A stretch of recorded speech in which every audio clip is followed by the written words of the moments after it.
Welcome, friends and family, to the Local Acts Only podcast. As your host, Joe Esposito. Again, this second time around, Jack will not be here, but he will be here again for the next one. But who is here? Very dope episode. I've been waiting for this one for a hot minute. We have Daniel Stattner, Dan Sakumoto, and Nic Palermo, and they are Have a Good Season. So this will be a good one. How you doing, fellas? Pretty good, man. Good. Thanks for having us. Of course, man. Thank you all for coming, driving all the way out here in the fucking brutal rain. Yeah. It's like a mess. Pretty crazy out there. Yeah. God, I don't even try to find a good place to start with, y'all. Yeah, man. Dude, So- start anywhere, dude. So, anybody who does not know, Have a Good Season is a rad trio from, where did you guys say, based out of Red Bank? Eatontown. Eatontown. Yeah, Eatontown. Eatontown, New Jersey. Been around the local scene for quite a hot minute, right? Y'all Yeah. been how long you been a band for? Since 2014? Summer of 2012. Oh, 2012. 2012, Yeah. Right. Yeah. And that first release was Last Picture Day, right? Yep. 2014. That was in Yeah. 2014? Yeah. Yeah. 2014. So, I guess let's kick things off with let's get through the basics. You guys are, I guess, I know you really don't like to keep yourselves into a box of any specific genre, but I hear emo when I listen to you Totally, guys, yeah. and definitely something that you guys have expressed as a big influence. But what exactly would be the influence that made Have a Good Season, I guess. That made Have a Good Season? Yeah. Emo's definitely a big one for sure. Yeah. I mean, this actually came out recently, but me and my friends were reminiscing about, shows obviously now, but we were even reminiscing about shows back then in the old Asbury Lanes. I just remember seeing bands like, who do we see at Asbury Lanes? I know Modern Baseball was a Great Big Pile Leaves. The World Is. World Is was a big one for Seen it sure. times, yeah. Pity Sex.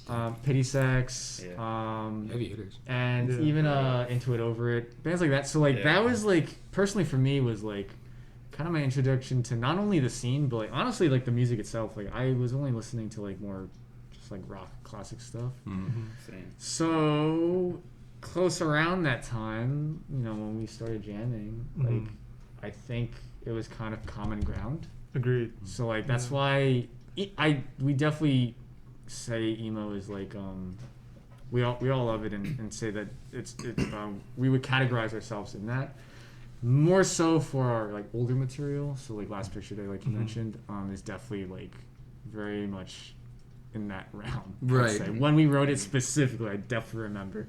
Right. Yeah, this is an emo riff. This is Yeah. cool. Yeah. Let's keep it in the record. There are moments of twinkly emo kind of stuff going on for sure towards the beginning. Definitely, absolutely. The Shel Silverstein riff. Yeah, is very. that's the second EP. Yeah. Yeah, even sure. in the Joseph EP, Yeah. I'd say.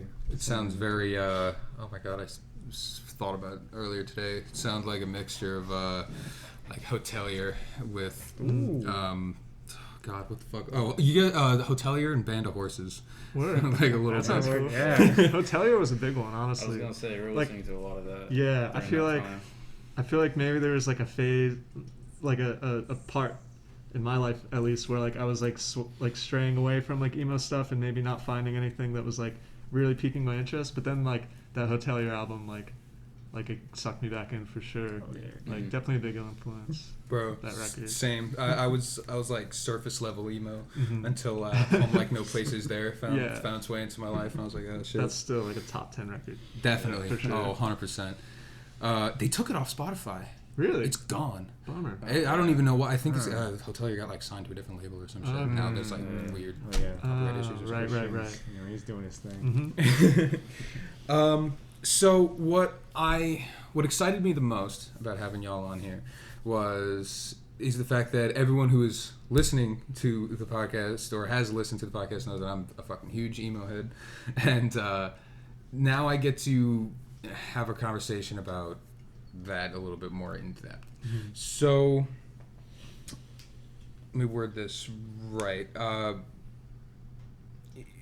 I'm curious. I'm curious to know how you guys think the genre of emo is represented in music, and especially our scene, but also just across like all media, like to the open public. Because back in like the early 2000s, emo was kind of in the forefront of a lot of music of like the industry, but definitely has gotten like a tainted representation, I feel like, over the years.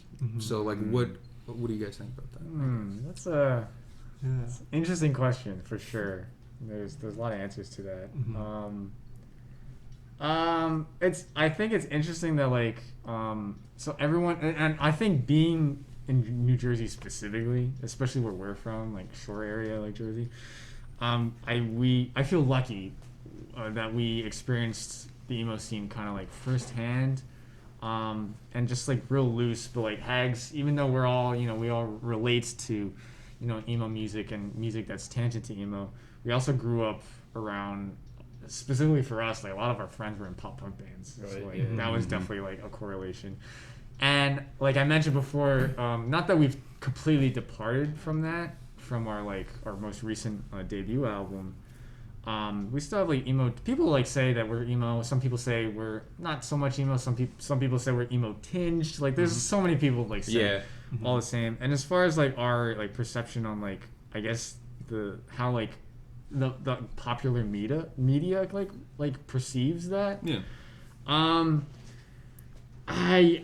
mean I'm no expert on it, but like just I feel people there's a lot of preconceived notions for sure about what emo music even is. We might see it as all the bands we grew up with listening to it, but like a lot of it has to do with aesthetics. A lot of older generations might just like see emo as, I mean, the classic a phase or whatever, right? I think it's interesting to think about like people like I guess Phoebe Bridgers might fall into that category, not musically maybe, but like I see people compare her music, and not even her music, but just her presence to like emo. Right, yeah. And they're not wrong. Like I could definitely see it. It might not be my initial original definition of like, oh, it's gotta be front or like modern baseball, like bands from that era, right? Right. But no, like Phoebe Bridgers has a lot of elements from not just emo, but like songwriter, slight country, whatever you want to call it, right? But yeah, I don't really have. That's kind of like a big, broad answer to a big question. I actually would add to that, and I think that there's actually almost like more like people embracing that like I guess sad kind of like lyrics and stuff. Like when you even see like people like Lil Uzi or like rappers and stuff, like I for sure think that like it's almost like in the mainstream now to be like inspired by like sadder sounding bands, if that makes sense. You know what I mean? Yeah, absolutely. There's definitely like a lot of crossover, like even in mainstream now, like from what I see.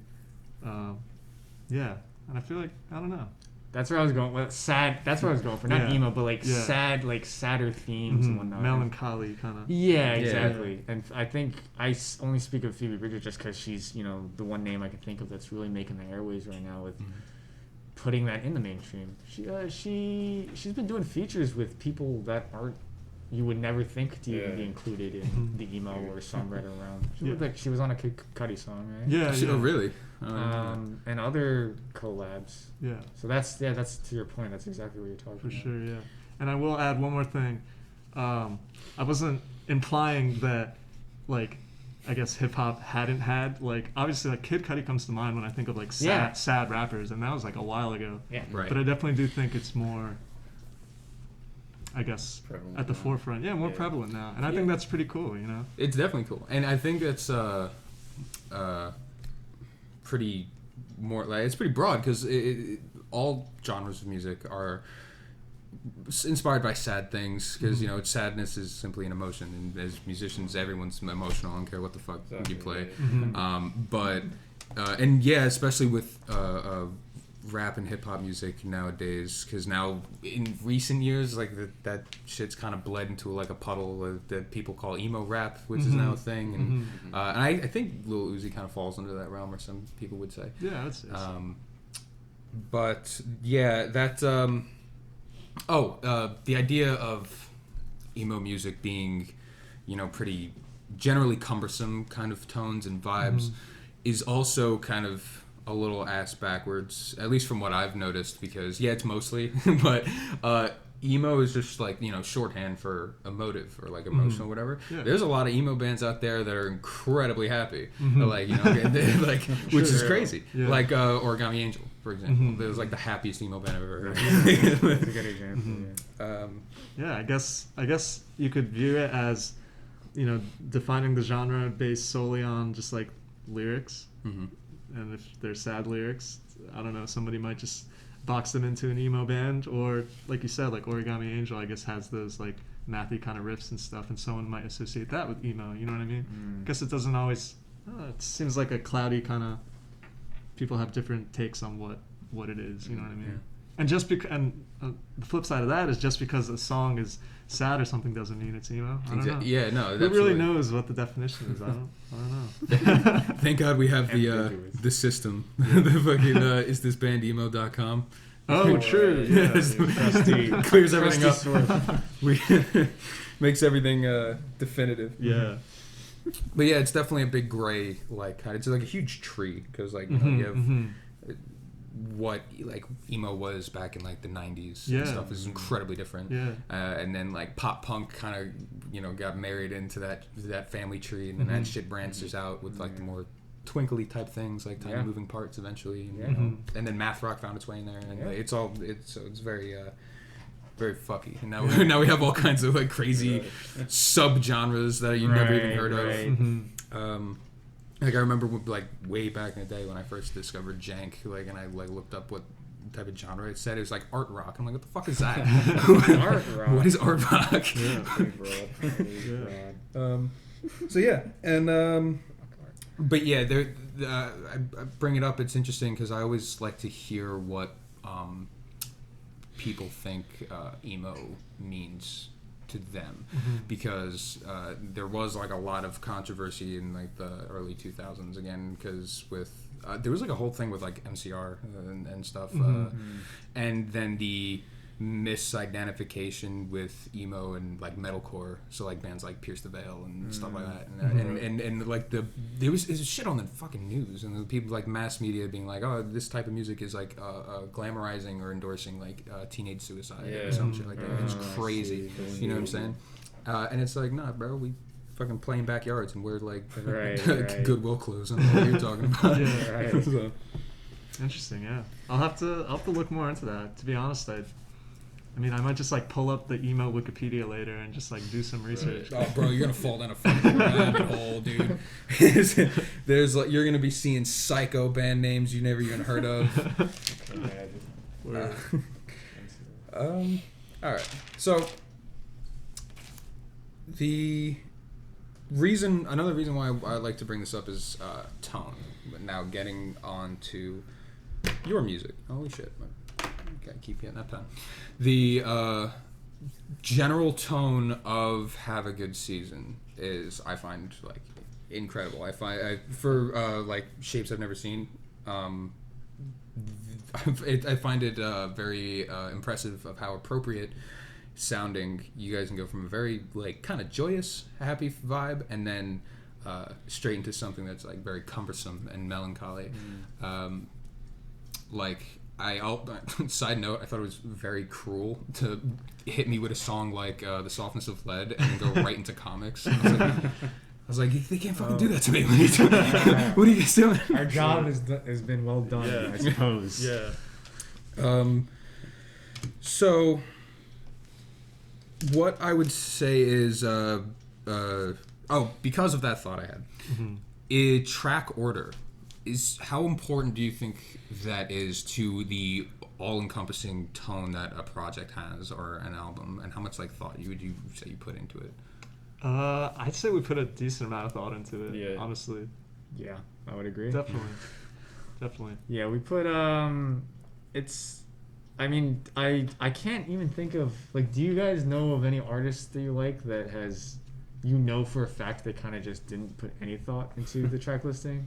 I don't Like, think they're just so confident on Not just consciously. the, I guess. yeah, like it's. I'm not saying it's something that you need to do. Obviously, like you're an artist, like you can, make art and do whatever you want, and it's your art to express yourself. But as far as us, for that album, it was our debut release. We're really passionate about it. So we spent a good amount of time. I wouldn't say we overthink it though. I think it was okay that Totally. like we stepped back on it too. I think we approached it pretty logically.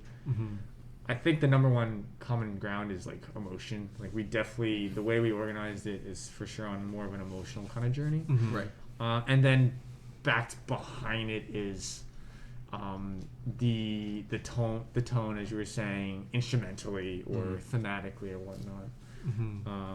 So yeah, I think it was fun. Yeah. I like, that was one of my favorite parts to like, is not even, I mean, after we made the album, that's its own like experience and labor of love. Then all comes the minutiae of like titling and track order and release and rollout and all that stuff. And that was certainly one that the name of the album was fun. We got to come up with that like, took a while. it did take a little bit. Oh yeah. What brought you guys to that name? Why'd you pick it? That was you, I believe, Nick. Guess so, yeah. Well, ultimately we wanted to, I guess, choose a lyric or at least a reference to a lyric. So Shapes I've Never Seen is from True For You. The lyric makes a shape I've never seen. And I just kind of took that, yeah. Okay. But I think we didn't want to just choose a random lyric, obviously. So we had a few that like I think we felt were like the hardest hitting kind of phrases on the album. And yeah, that one specifically, I guess, shape I've never seen. Like I thought of it as like it could either be like a physical shape, like a shape that I've never seen, like I don't know, like when you close your eyes and see like colors and shit. Yeah, know what I mean? yeah. Like I don't know, these are all these shapes I've never seen. I think that's kind of like what I envisioned in my head. You know what I mean? Just like visions, like weird shapes, like not just like a singular, like a triangle or a square or something. Right. You know? But I guess the double meaning there with shape could also mean like the shape of something. So it's a shape I've never seen. It's Metaphorical shape. Yeah. It could be your physical shape. Exactly. It could be, your mood shape. Yeah. It's really and one of the points I brought up was the ambiguity. Like I wanted it to be ambiguous enough that like obviously we relate to it personally, the stuff that we wrote, but also our fans and our listeners. Like I wanted to make sure that it could attach to them personally, whatever they got going on in their lives, and it was ambiguous enough that people can almost infer their own experiences into our music. And that's kind of like the goal here. Like we want it to be as closely related to people and make them feel good and make them feel at all, so that they obviously listen to us, but also it helps all of us. That's what music is, right? Yeah. What was the one I really liked? The one from Balloons. That was my like second, my like runner up. Can't remember the exact line. It was a good one. Exactly. It was similar in the sense that like I think I think it was just like It's You and Me or something like that. yeah, and I think if I showed it to my friends and they thought that it was they actually liked that one too. But we asked a few of our friends to make sure just to give some second opinions. Oh, of course, Yeah. definitely. And Shapes I've Never Seen was definitely the winner. Yeah, it's not too obvious sounding of a name. You know what I mean? Right. It's like if we had gone with the lyric "It's You and Me," like that's a cool line, but it's a little more obvious to me. Yeah, You know what I mean? and in the context of the song it's from, people would have been too obvious. They're like, oh, this is just they just named this after exactly. from Balloons. Yeah. What's so special about that, But a lot of people, after the fact, didn't even were asking us about like, oh, like what's what shapes I've never seen. And like, oh, it's, and I would tell them instead of giving them the whole spiel about how we came up with that, like emotionally. I just tell them it's a lyric from True For You, and they're like, oh, well, I didn't even. Yeah, I didn't. notice. I mean, I listened to the album like well, cool. crazy amount of times, and like I was just like floating in it, and so like, I didn't even realize by the time that the lyrics came out. Yeah, admittedly, like now I can sit back and be like, oh, shapes I've never seen. Like, what does that mean? You know what I mean? Like, at the time, I don't think I gave it that much thought. Yeah. You know what I mean? But Yeah. now that it's like solidified its place as the title, you know, I got to thinking more about it and realized I had a pretty close personal connection with it. You know what I mean? I was able to think of, you know what I'm saying? Yeah, absolutely, man. Yeah. I mean, and it's definitely alluringly cryptic. Like I would definitely say I was interested in the album, not only because I was like, knew it was coming out, I was looking forward to it, but the title, and I was like, all right, that's crazy weird, because there have been like crazy nights. Like back when I used to smoke weed, you and your buddies just have crazy conversations like, yo, is there colors that we can't see? You know what I mean? So like, shapes I've never seen. It was like, all right, I want to see what they're getting at. That definitely appeals to all our pot smoking fans out there. Definitely. Yeah. And then the general like vibe of the album, Dan, like you were saying, like just generally wanted to make people feel good or feel anything at all.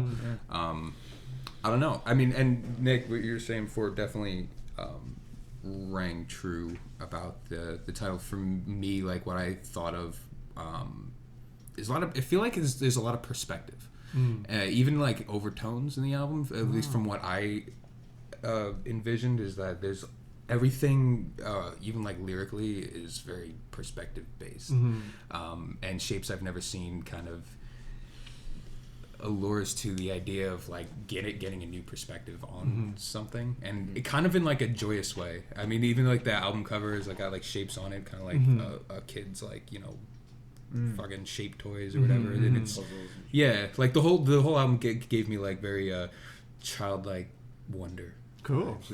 That's a fresh perspective. I would say hit that. That's cool. Yeah, that's a cool take on it for sure. Thank you. Yeah. Now, on the topic of lyrics, is you guys like kind of just have a big collective like Hag's cauldron that you guys all throw your own lyrics into, or You gotta call it that. It's just a big pot. It's like a witch brew. Yeah, the three you guys are like the three witches from fucking Shakespeare, just whipping up that. Pulling words out of That sounds like some like Sesame Street character. Yeah, So yeah. that letters come up, and everyone's like, "It's an A," and then it's just like very. Put it on the board. The answer is no. It is all, or it could be yes, but it's all Nick. Like so, Nick like 99% of the lyrics, and your witch's cauldron would probably just be your phone or your.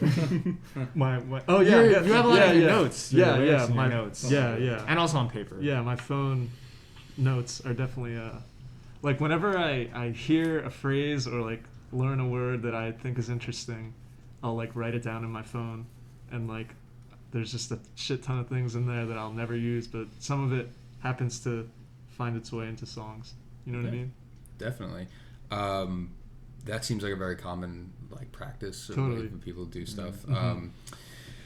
I took notice to lyrically there are a lot of interesting pictures painted, and from listening to like your previous works like Last Picture Day and Joseph and stuff, it seems like the lyrics on Shapes I've Never Seen is very like colorfully descriptive. Like it seems like there's always been heavily descriptive habits in all of the songs, but they're more metaphorically descriptive. I've noticed. Like I wrote down a few. Well, this one's one of my favorites. We would glitter from all the sugar we'd eat. Lemon drop. Or I could wait a while to turn the page and hold your weight on my shoulder blades. Or even just the fact of referring, or to what it sounds like, referring to sunflower yellow as a physical object rather than a color. It's For just sure. interesting. So, like, how would you say, like, the process of creating those phrases and painting these pictures would come about? Or is it, like... Well, I guess I'll start off by saying one time somebody told me that he feels like our lyrics are very visual, and like Right. I took that to heart and was like really proud of him saying that, because I guess that's exactly what I'm trying to do. Mm-hmm. I never really liked lyrics that were extremely specific. And I think that's actually one of my issues with a lot of emo music is it's way too on the nose. It's like we're down the street and I kissed you, and sometimes they'll even say snowing. We used to fuck with Snowing a lot, and I still do. I think they're a great band, but they literally name drop people. They're like, "Hey there, Melissa." That's just too obvious for me. You know what I mean? Yeah, no, and, I totally feel it. That's one way to write lyrics, and that's cool. And I'm sure their friends and stuff are holy shit, they're referencing us. That's so cool. But I like to keep things a little more, I guess, ambiguous and more up to interpretation. Mm-hmm. So I definitely strive to do that when I'm writing lyrics. Maybe not have it too obvious, if that makes sense. No, yeah, absolutely. You know what I mean? And that's very impressive because, I can tell you right now, fucking writing lyrics is hard as hell. And then everyone who I know who is a avid lyricist or been doing it for a long time or whatever, they pretty much generally come to the same conclusion. If the more I guess ambiguous lyrics are, then the higher the chance that people who listen to it, who have no idea who you guys are or anything like that, can still relate to it, because since it's more hazy, people can find their own meaning through it. For sure, yeah. Rather, you know what I mean? Like you mentioned Sunflower Yellow, literally the chorus, Sunflower Yellow, it's all you got. We don't even explain what Sunflower Yellow is, really. So exactly. I guess the point of that is it's whatever you want it to be. Yeah, it's it's what's that thing that gets you up in the morning and gets you to go on a walk. You know what I mean? You don't even really know what it is. It can be anything depending on the person. That's a good point. Also, I know wordplay has been kind of you use wordplay here and there. I think I could be mistaken. There's a lot more lyrics in the album, but even back in the Last Picture Day and Joseph days, I noticed some slight wordplay. But Sunflower Yellow, I feel there's other examples where you put two words together and grammatically or whatever, they don't necessarily make sense. Rather a yellow sunflower, talking about a yellow sunflower is more grammatically correct or makes more sense, rather than having sunflower yellow and you singing it that way. And obviously putting parentheses in the title is something extra, right? But I think that's really cool, and I like lyrics like that, because obviously there's no right or wrong way to put lyrics, and they don't have to be structured grammatically correct or anything like that. But the way that you just described it about, especially in the chorus of the song Sunflower Yellow, and then a phrase, and then obviously Sunflower Yellow is the two words that get repeated. Personally, that's the kind of lyricism and that I really enjoy, which is why I always have a good time whenever when Nick comes up with lyrics. I'm like, yo, give it to me. I need it, because it'll help me infer about how the song structure will go. And I'm my weakness is definitely writing lyrics. I struggle with that, but I can definitely appreciate. I've learned to appreciate really good lyricism, and on top of that, it's also kind of helped me grow an ear for melodies. So oftentimes I'm looking forward to helping Nick construct melodies together, and that's kind of more where I kind of come in. But as far as lyrics and all that stuff, it's usually Nick is the witch's cauldron. My brain is the cauldron. Yeah, dude. It's just him. Another thing, unless you had another question. Please, no, another thing that I wanted to try out, and I think there were always hints of it on the earlier EPs, but rhyme schemes and wordplay and stuff. Yeah. And even internal kind of rhymes and stuff. I was trying to experiment with. One lyric that comes to mind that I was really stoked on is in You Don't Know How Heavy It Felt, where it's stare at the moon till you feel like you've eaten alive. Being confused is a fair enough reason to cry. Moon and confused rhyme early on in the lyric, but then at the end, cry and alive kind of rhyme too. You know what I mean? There's multiple words that are rhyming, and I think I don't know what the inspiration behind that is. Maybe it could be even be listening to hip hop and stuff a lot. You know what I mean? But that was something I was definitely trying out. You could rap those lines. Yeah, it would make sense. Right. The rhyme scheme is there. Yeah, rap and hip hop does that a lot. It's like sandwich bars. He's gonna smush them together. Yeah. But yeah, absolutely. I definitely agree in the sense of, like the general ambiguity, but the how when you write lyrics, still generally like kind of a melody will kind of follow. I think that's what you were getting at before, Dan, in a way. Like, Yeah, absolutely. Like if I get lyrical ideas, it's usually because like there's a melody connected to it, and like you can't really separate that melody of those lyrics. I don't know if that's just me, but yeah, absolutely. And then the idea of being descriptive. I thought it was interesting what you were saying about that before, Dan, because it kind of makes me think of like a video game in a way, because it's like what's fucking annoying is that you get a video game and you start it, and then like a ton of tutorials pop up and it's like, hey, go here and press this button to do this and stuff, and it's like people are kind of stringing you along, Right. like this you have a particular song and it's just like that song is a world, and it's just like, here's the world, just vibe it out, like that's it. Cool. That was kind of dope. I like that. I wish I played more video games. I'm not very good at them, honestly. Yeah. Bro, I used to be crazy video game. I used to play video games all the goddamn time. I worked at GameStop for a while, and I haven't played video games in like almost a year. And it's just, I can't. Yeah. It's fucking crazy, the things you don't have time for. Yeah. Right on. Let's see what. So I want to make sure I didn't forget anything. Oh, yeah, I found this quite interesting. I noticed that there's a lot of overtones and themes of like Japan in your music. As recent examples of Ramune. That's Ramune, it. yeah. Ramune, and as all the way far back is your 11-minute ballad, Japanese bonus track. Word. There it is. There it is. It's coming back to haunt us. It's like literally sung entirely in Japanese. So where does that come from? It's badass, by the way. I think it's really Word. dope, so, Thank you. Well, I was born in Japan. My mom is Japanese, and my dad is not Japanese, but he's a scholar of Japanese, I would say.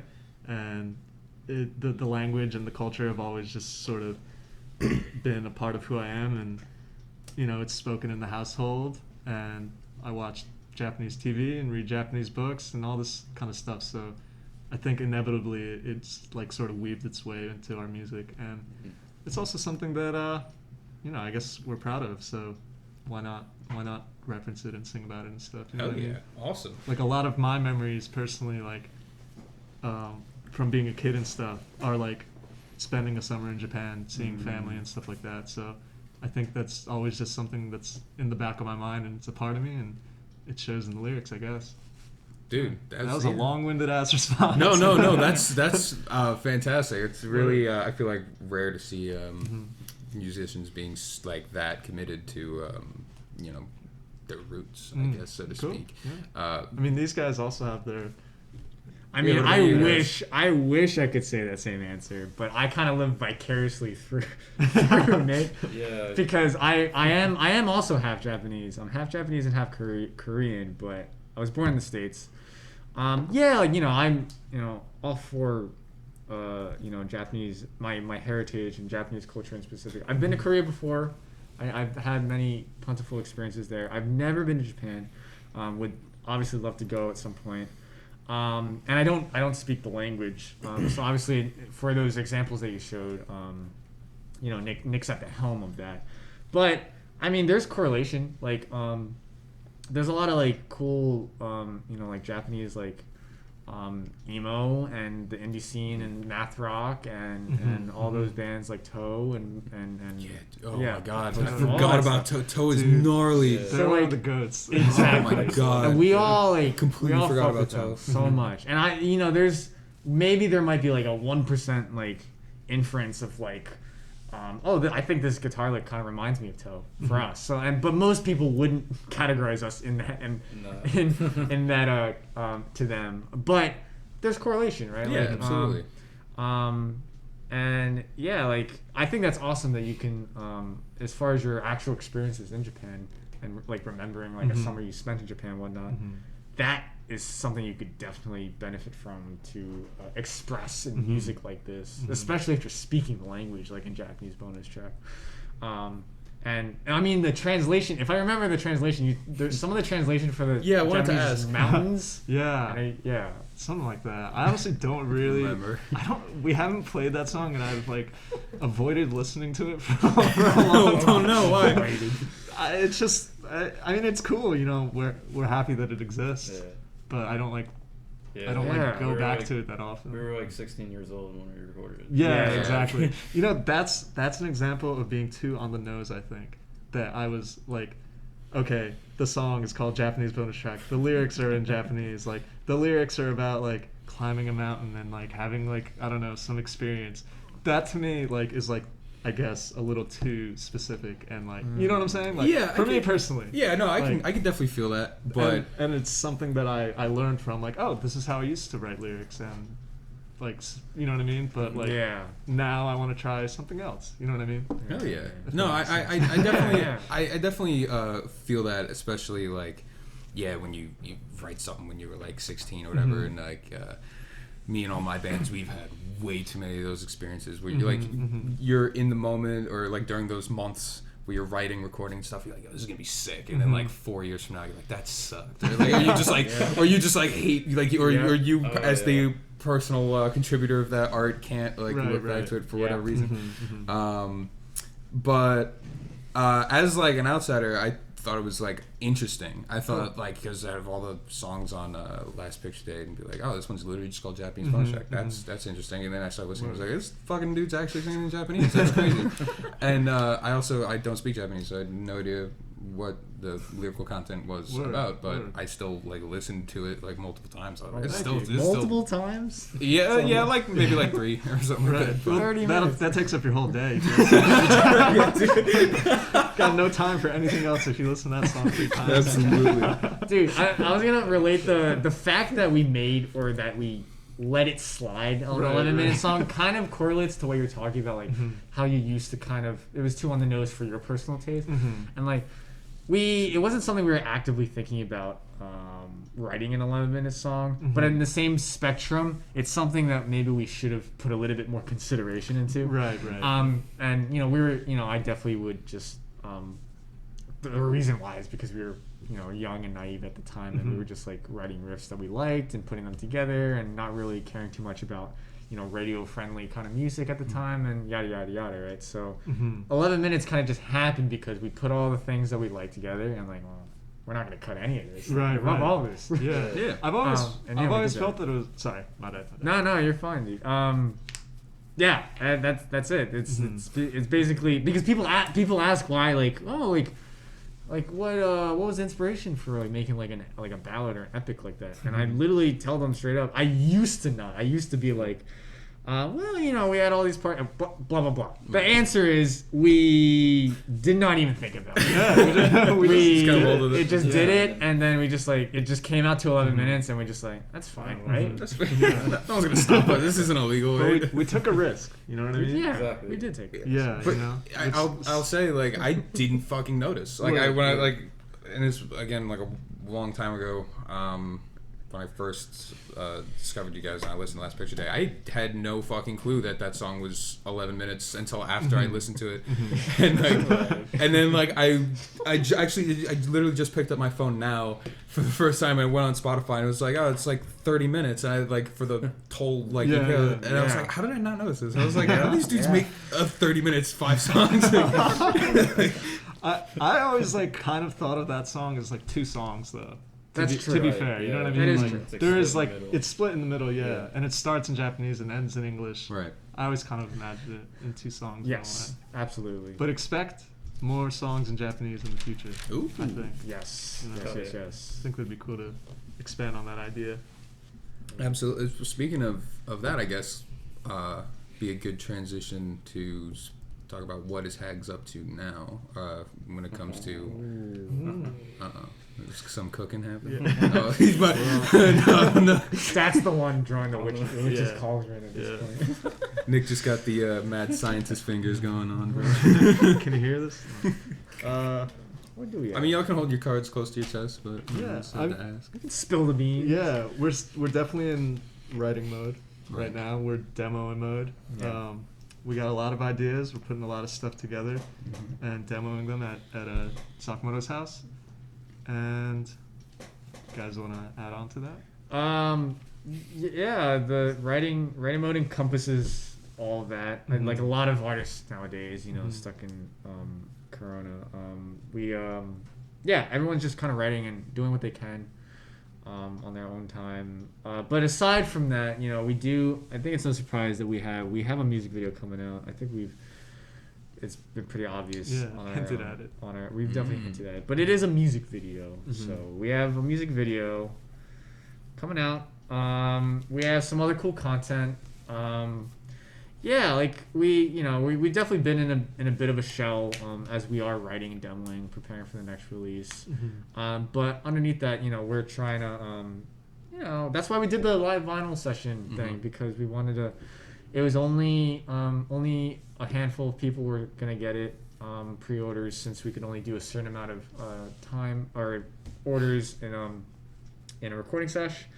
But we thought the experience was cool. It was unique. We've never done anything like that, and I think our fans would appreciate, a one-of-a-kind performance from us. So we did that, and that on top of that, that's why we're releasing some behind-the-scenes type content from that session. How we spent close to 4 hours like cutting records non-stop basically to cut all the pre-orders that we sold out on, which is super awesome from our fans. Thank you. What else? That's really it. I'm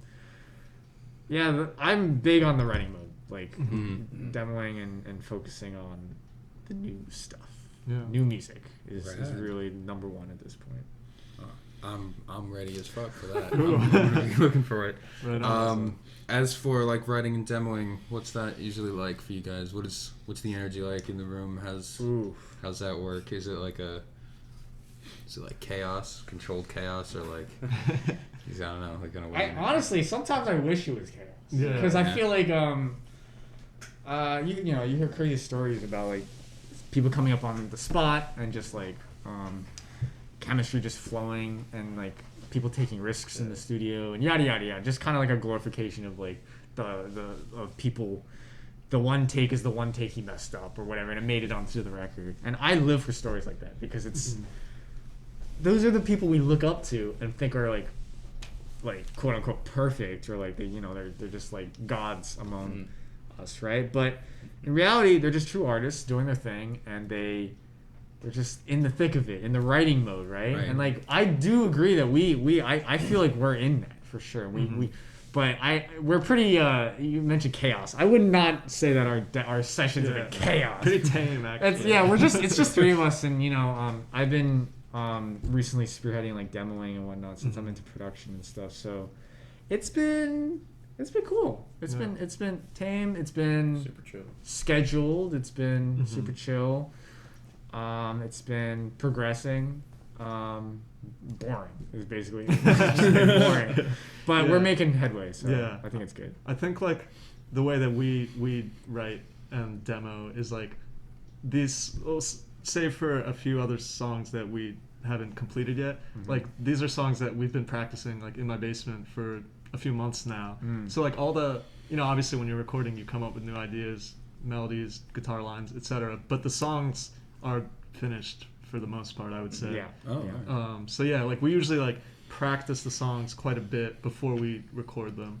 So it's not like, I have this new idea, like we got to record the song right now. It's like, you know what I mean? Like we already know, we're already very familiar with the songs. That's something I wanna keep, because like you hear about a lot of these artists, and usually in the solo artist realm, where they're kind of just their own entity, right? But they have a plethora of musician friends that either be their backing band or play live shows or session work, yada yada, right? So what ends up happening is they'll come up with an idea and then write the song from the ground up, and that way you can take your time and you can really methodically think about like, oh, this section needs like a hook, it needs like a 3 harmony part, whatever, right? We've been, since the beginning, and I don't think we've changed this dynamic in chemistry, but like jamming live in a room, full band, just like, oh sure, Nick's got a riff, Stat's got a riff, like let's learn it, and then let's get on our respective instruments, and then let's see if this could work. Right. Instead of like crafting, I have this riff, and then like putting a drum machine on it, and like, oh, this is good for now, and yada yada yada. But yeah, no, it's been all the songs I think all the songs we've released and are currently working on is usually started from a riff or an idea, and then we jam on it. Like we just like jam on it. Yeah, because we've always been good at jamming, even before we were a band, when we were in different projects. Like me and you used to jam on Front Bottoms, and then Stat entered the game, and then the chemistry was just there, man. Yeah. I mean, it helps that we've been friends for a while now, so we know it's good, but For sure, yeah. I really like that. It's the one thing, like I love like things that are more precise and clean cut, like especially in pop production, and I love that stuff. And you can't really come up with that kind of product if you're jamming on a 4-piece rock band. Like that stuff kind of takes a little bit more mythology and stuff like that. But as much as I like that, doing it more organically like this, and then having elements of more precise production after the fact, which is where I come in and see where we can like level up. I think that's a really good marriage of like making music. Yeah. Me personally, the jamming is definitely key. That's where it starts. It also helps that all three of us play guitar. Yeah. And like all three of us are Key. Yeah, that's key. That's like I think that separates us from a lot of other bands. Like, you know, like we're all songwriters. Like it's not like some bands only one person is doing all the songs or doing all the lyrics or whatever. Yeah. But like ultimately we all know how to play guitar and we all write parts, and like some songs more than others. Like some songs Sakumoto wrote the whole song, some songs I wrote most, you know what I mean? But, Yeah, absolutely. But ultimately I think it really helps us that we all play guitar and we all just like have an understanding of like putting a song together. Yeah, You know what I mean? I'd say that's fucking big facts, because I remember I was having a conversation with my buddy Rob a little while ago about like writing and stuff, and been multiple bands past few years and whatnot, and he was like, there's a difference between like writing and then like writing in response, as you put it.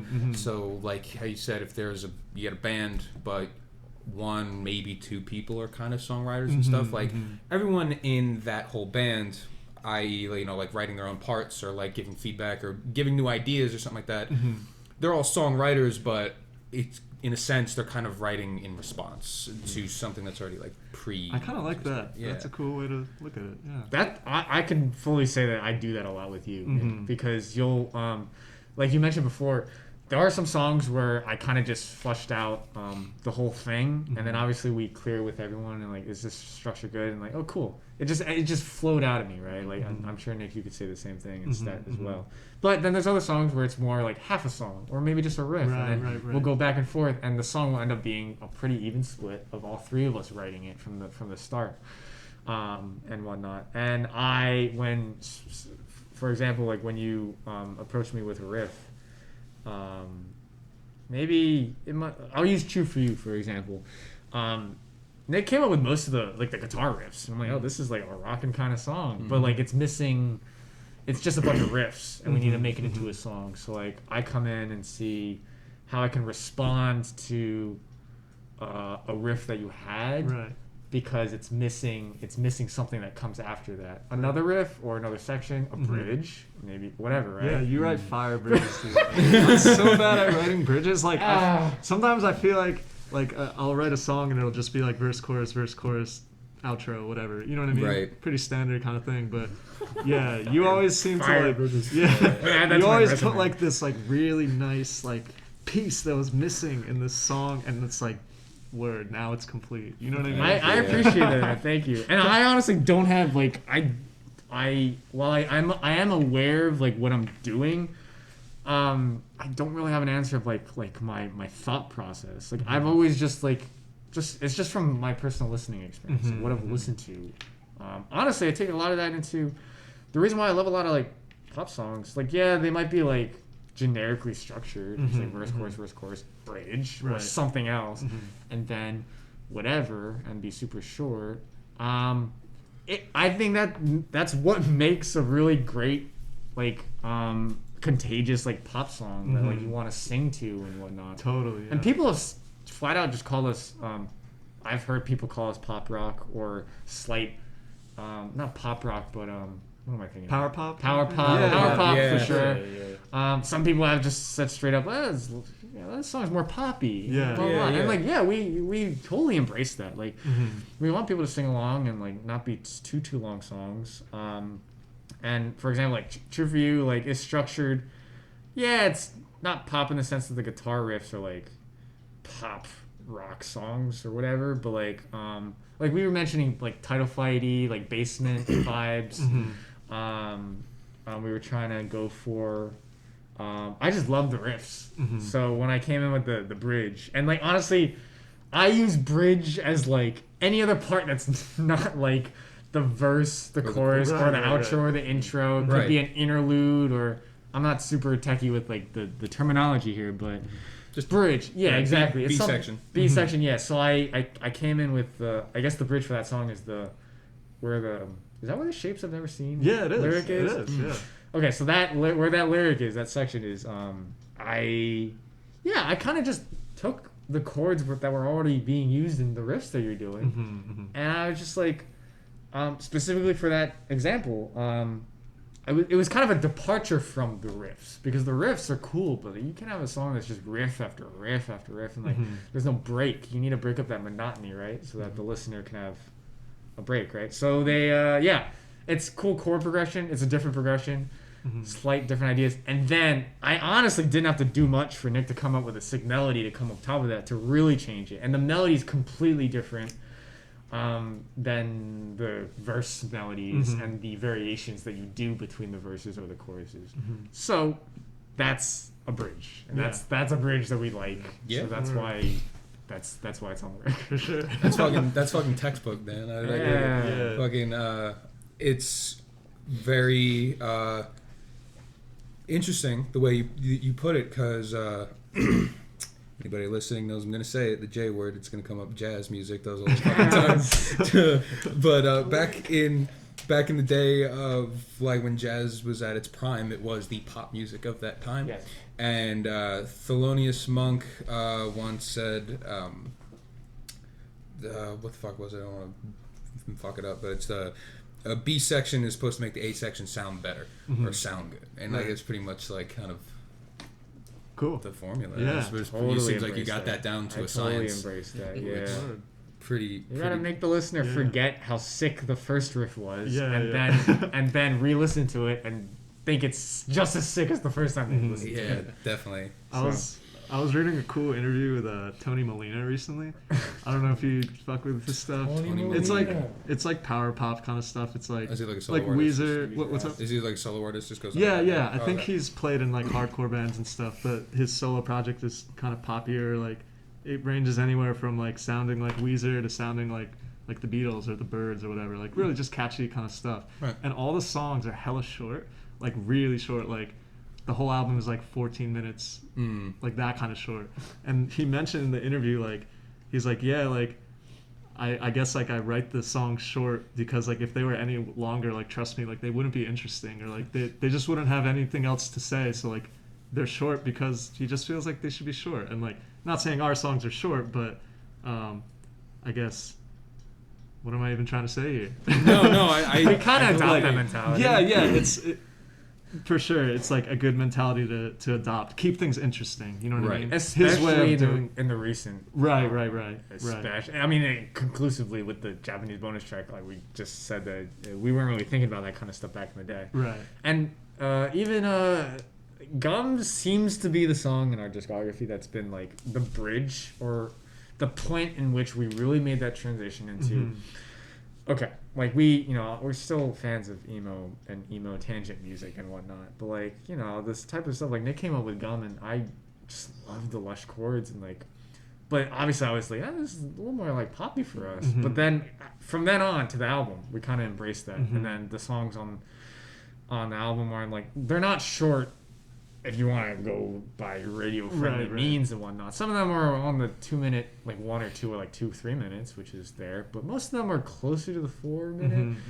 And I think that's a sweet spot for us personally, just because we say what we want to say, because there does come times when like it's a little bit long, but like I can't really find a section I want to cut. Right. You know what I mean? Like there's been stuff where like this actually feels we can cut the chorus in half or the verse in half, like, no problem. But there's some instances where like, you know what, like it doesn't feel right if it's shorter. Like I think it needs to be said there.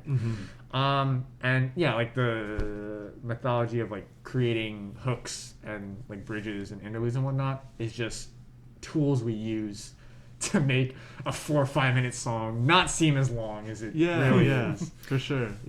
We say everything we want to say within that 4 or 5 minutes, and anything more than that would just be like not as interesting. You know what I mean?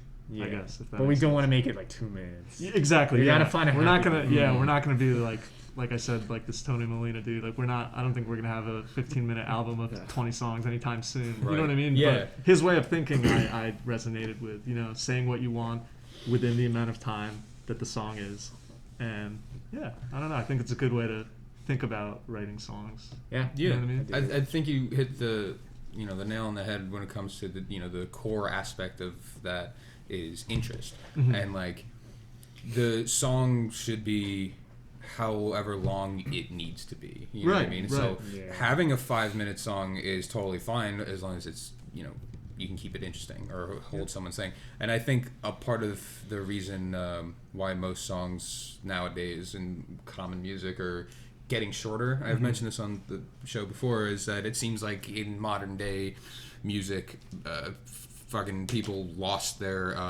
attention span in the tall grass somewhere. I feel that. I think that's a lot. for sure true. Yeah, like Spotify and stuff, you can like choose whatever song you want. You can listen to half an album and then put a different album on. Like, I think, literally social media too. Yeah, which for is sure. something I don't want to have to admit, but like you think about it, just think about the younger generations growing up with growing technology, growing social issues and social technology.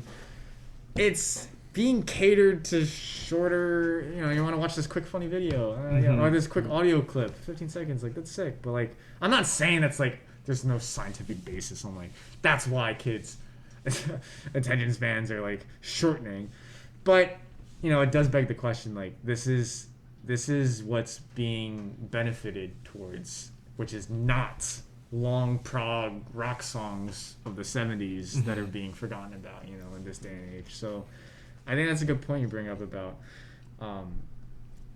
stuff like that. So yeah, we think about that, but not too much. Like, we're not trying to cater to the radio. Like we think about things about that because we want our music. We feel passionate enough where our music should be streamed to the masses and whatnot. But it's still our music. Yeah. We want to write it the way we want to write it. Stuff. Yeah, for we're sure. We're not doing anything that we don't think we want to do. Yeah, you know what I mean. Precisely. Yeah. More people definitely gotta be on that wavelength. And as from my perspective, I think Hags has definite like radio appeal to certain like songs and whatnot. Thanks, Steve. But about the thing of social media, like it's crazy because like one of the biggest like media platforms to exist. In the past like 10 years was back when fucking Vine was a thing. It was like, you can only do something that's 6 seconds was the max, whatever. It's like that, I don't know. People just don't give a shit so much anymore. And again, like you said, with Spotify streaming services, where you can just like select whatever songs you do. That's why I got into collecting vinyl and stuff, because I don't like, if I were to find a brand new band and just kind of look through a song or get the top 5 and just like kind of click on one, I'll go fucking insane trying to whatever. I don't care about that. So I just want to like, it's like, all right, what's gonna give me the best read on what this band's about? So I'll be like, all right, take their most famous album and then just play that through. And it puts me in like weird conversations sometimes, because then I'll listen. If I find like a new band and I really fuck with them, and I'm out at like a party or somewhere and I bring them up and someone's like, oh, you like that band? Like, what's your favorite song? And I have no idea what. Dude, I don't know any of the song names because Dude, I'm just sitting there and I'm like enjoying it. I'm listening to the whole album the whole way through. I have no idea what. I remember I listened to oh god, what's the fuck is that Microwave album? Not their most popular one. The one with the crazy face on it. You know what I'm talking about? But I listened to that for the first time because like I've just been sleeping on Microwave. I never really listened to them. I listened to this. Is that the one with vomit on it? Vomit on it. Oh, so and the song. Stovall. I don't even know how to pronounce it. Okay. Stovall. Oh yeah. And that's a good one. I remember while I was listening to this whole album, like a song came on. And I was like, damn, that's fire. And then like the day after, I was like, what was that song again? And I'm going through it, and I realized that my Spotify was on shuffle, so I couldn't even kind of remember the order of when it was. And I went through the whole thing. It was Grass Stains. It was that one. That shit was gas, but dude, exactly. me and you would be great at those kind of gatherings because then we could piggyback from off of each other. Oh, dude. I'm the exact same way. I'm actually even worse than that because not only do I not remember the song titles, but like there's moments when I'm just like kind of like quote unquote like sick of music. Like I've just been like I need a break from music from my ears because I'm listening all day. But I need a new artist, so like I'll go through related artists and new artists, and not only will I listen to like what's their most streamed song, I'll literally go to an album that maybe their most popular album, and it's like 12 tracks, and I will like pinpoint a random point in the track of each song and listen to the 5 seconds of the track and determine on my highest authority if it's gonna like meet my standards. Like I think this is sick. Blah blah blah. So like that's something I try to not to do.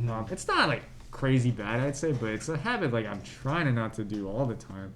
But in a way, it's also good listening because I do that for like ear training and kind of not ear training, but like it helps like kind of make you aware of like what you tend to listen to. Like for like more of the like metal type stuff, I'll usually listen to like a riff that's not as generic, and maybe a riff that like this riff like is kind of like sick, a little mathy, and like there's some jazz influence there. So then I'll that's a song I'll gravitate towards, and I'll listen to that entirety of it, not just 5 seconds. If it's like 10 seconds, it doesn't grab my attention because it just seems like it sounds like the rest, or it sounds like another song. Yeah, I'll admit I'll probably just cut that one out. But I don't do that often. That's not my like default. But I'll get in moments like that where I do that sometimes. Oh, dude, I totally feel you. I have a fucking terrible habit of I wouldn't say it's like terrible, but I'll get like a small little like gift basket size bundle of like bands, and I will listen to them like religiously, like on repeat for like 3 months until I am sick of them so much that I'm not gonna listen to them again opposite for like 2 years. So, and like that's I'm reaching the end of that cycle with like Hot Mulligan and Origami Angel and Tommy Boys. I've listened to them religiously so much. I'm like at the point where I was like, I need to restart this cycle. And one day you're gonna find that album again, and you're gonna be like, holy shit! I'll be like, damn, this was gas. I gotta go back. Exactly. Speaking of Tommy Boys, you guys know that band at all? I don't. I Hot Mulligan. We're kind of friends with. So Safe. I think Safe Face is. They're on the same label or whatever. They're related to each other. So I discovered them through them, and pretty late in the game, like when they were like killing it on tours and stuff, like a few years back. Their recent album, or I don't know if they released any new songs. It's got like feels like Crab. Songs like that. She'll Be Fine. Yeah. Yes, so good. That album is love it. Damn, I love it. For one of the best albums of that year. It's spectacular. Tommy Boys is a 3-piece emo band.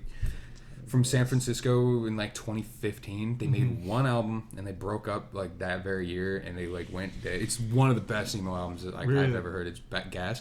But I remember when I was like first discovered them and I was going through it. I went down to the fans also like, and I was going through. It was like Hags was there. No way. I was like, whoa. Really? I was like, what? That's crazy. That's cool. That was gonna do. Maybe that's why the name rings a bell. I don't know if I've ever heard them. Yeah, typically. Well, I mean, I don't know how their algorithm works and whatnot, but like when I see it on my personal account, Related artists are usually, it's no surprise that a lot of our local homies kind of like are Yeah. also in the same game. And then there might be some bands where we don't know at all, but they're actually somewhat related to us. Yeah, I think Spotify has a weird algorithm because, like I said, I saw like Hags. Oh, what is it? What is it right now? What's what? Who's our related artist right now? Oh, I'll check right now. This is the band. I don't know if that looks familiar. But I don't think so. that's I wonder if you guys are still there. Yeah, there sometimes. you are. Oh, we are. Sick. Oh, wow. I got curious and I went onto your page to see if like they were there and they're not. So it's like That's interesting. yeah. So I think Spotify is just a little dumb. Yeah. But who is there? Yeah. Who is under yours? You got Sleep In, Halogens, Yeah. Mall Cops, Secret Stuff, Cloud Secret District, Stuff. Sick. Unturned, Equipment, you boys Teenage Halloween, Only Siblings, Sick. Oh shit. Good Looking Friends, and then you got two heavy hitters. You have Charmer, and I'm Glad It's You. Charmer's good. Oh, I'm glad it's you. Yeah. Okay. Cool. Charmer's friggin' bitch. They're the other band that I've been listening to on repeat for like the past 6 months, and I have to give it a break. Charmer.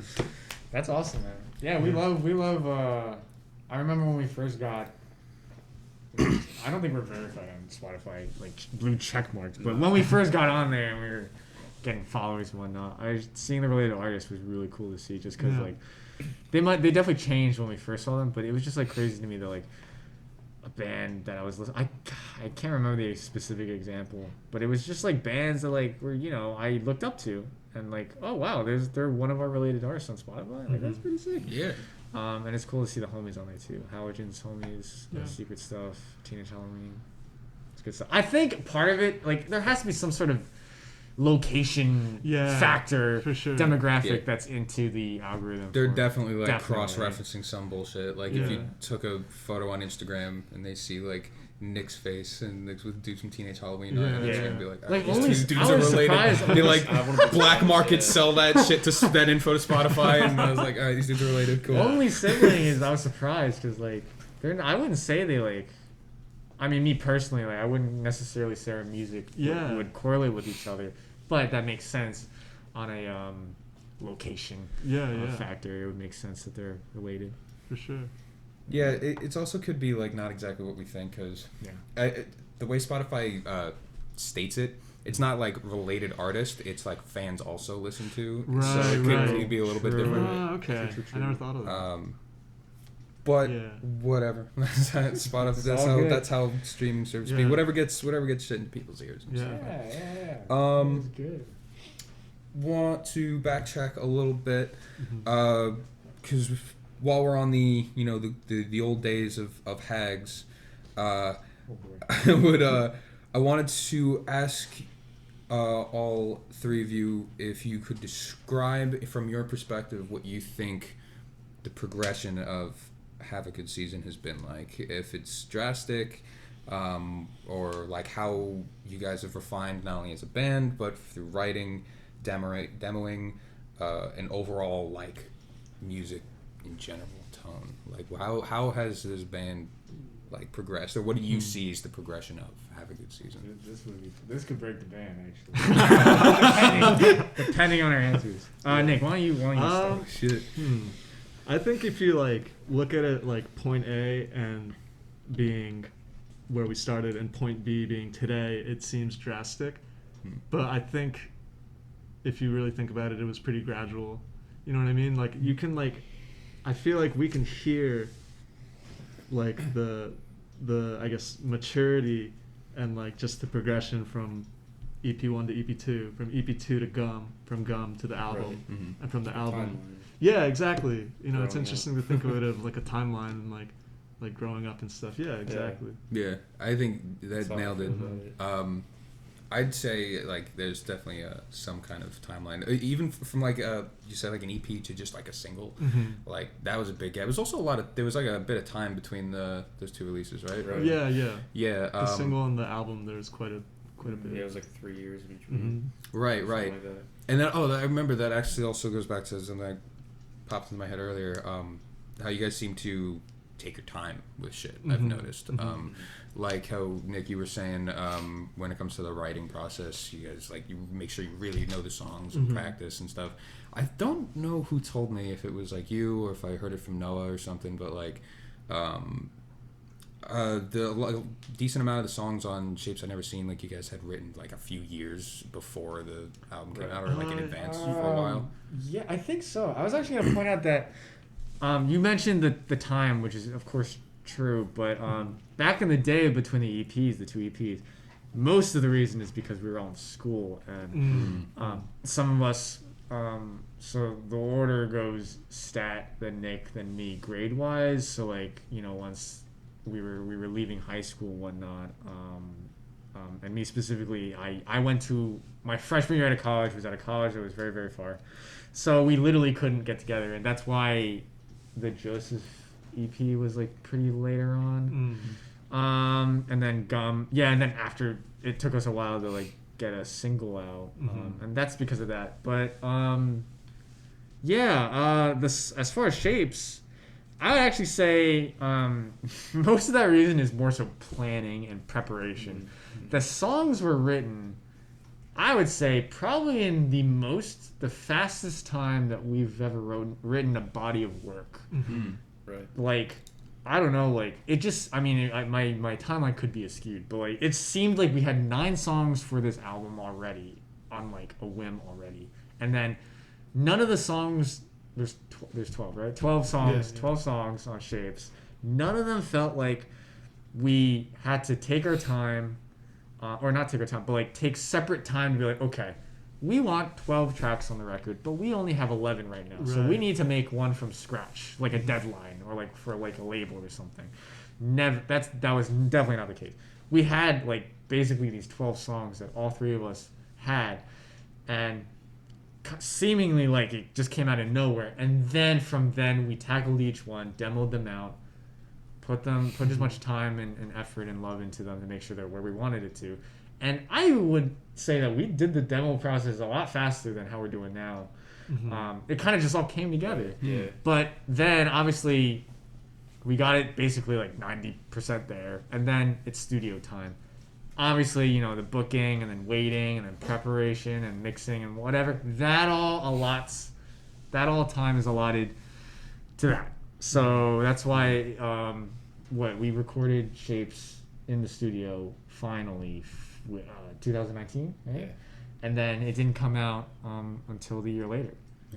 Almost a full year. It was like 9 months, 10 months until it was actually released. And obviously in that time, singles, finishing up the mastering, mixing for the album. But I really do feel like that album, that body of work, is like probably the most organic thing we've done.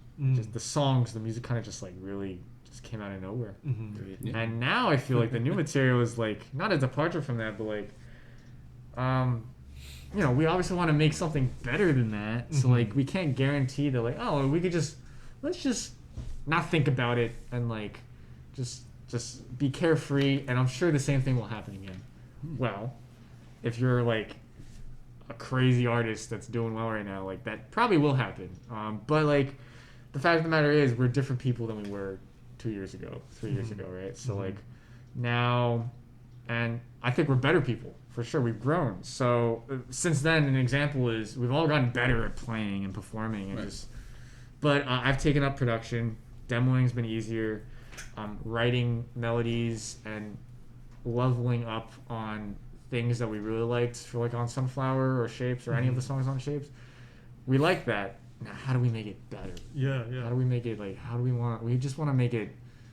Yeah, we just want to like improve ourselves and just make something we're more proud of than we were for Shapes. So this time around, I think, I could be mistaken again. I don't know the specific dates we like demoed out Shapes, but we are definitely taking our time with the newer demos and whatnot, which makes new stuff, like trying out risks, taking risks, things that we haven't tried before, things we might be afraid to do and stuff like that.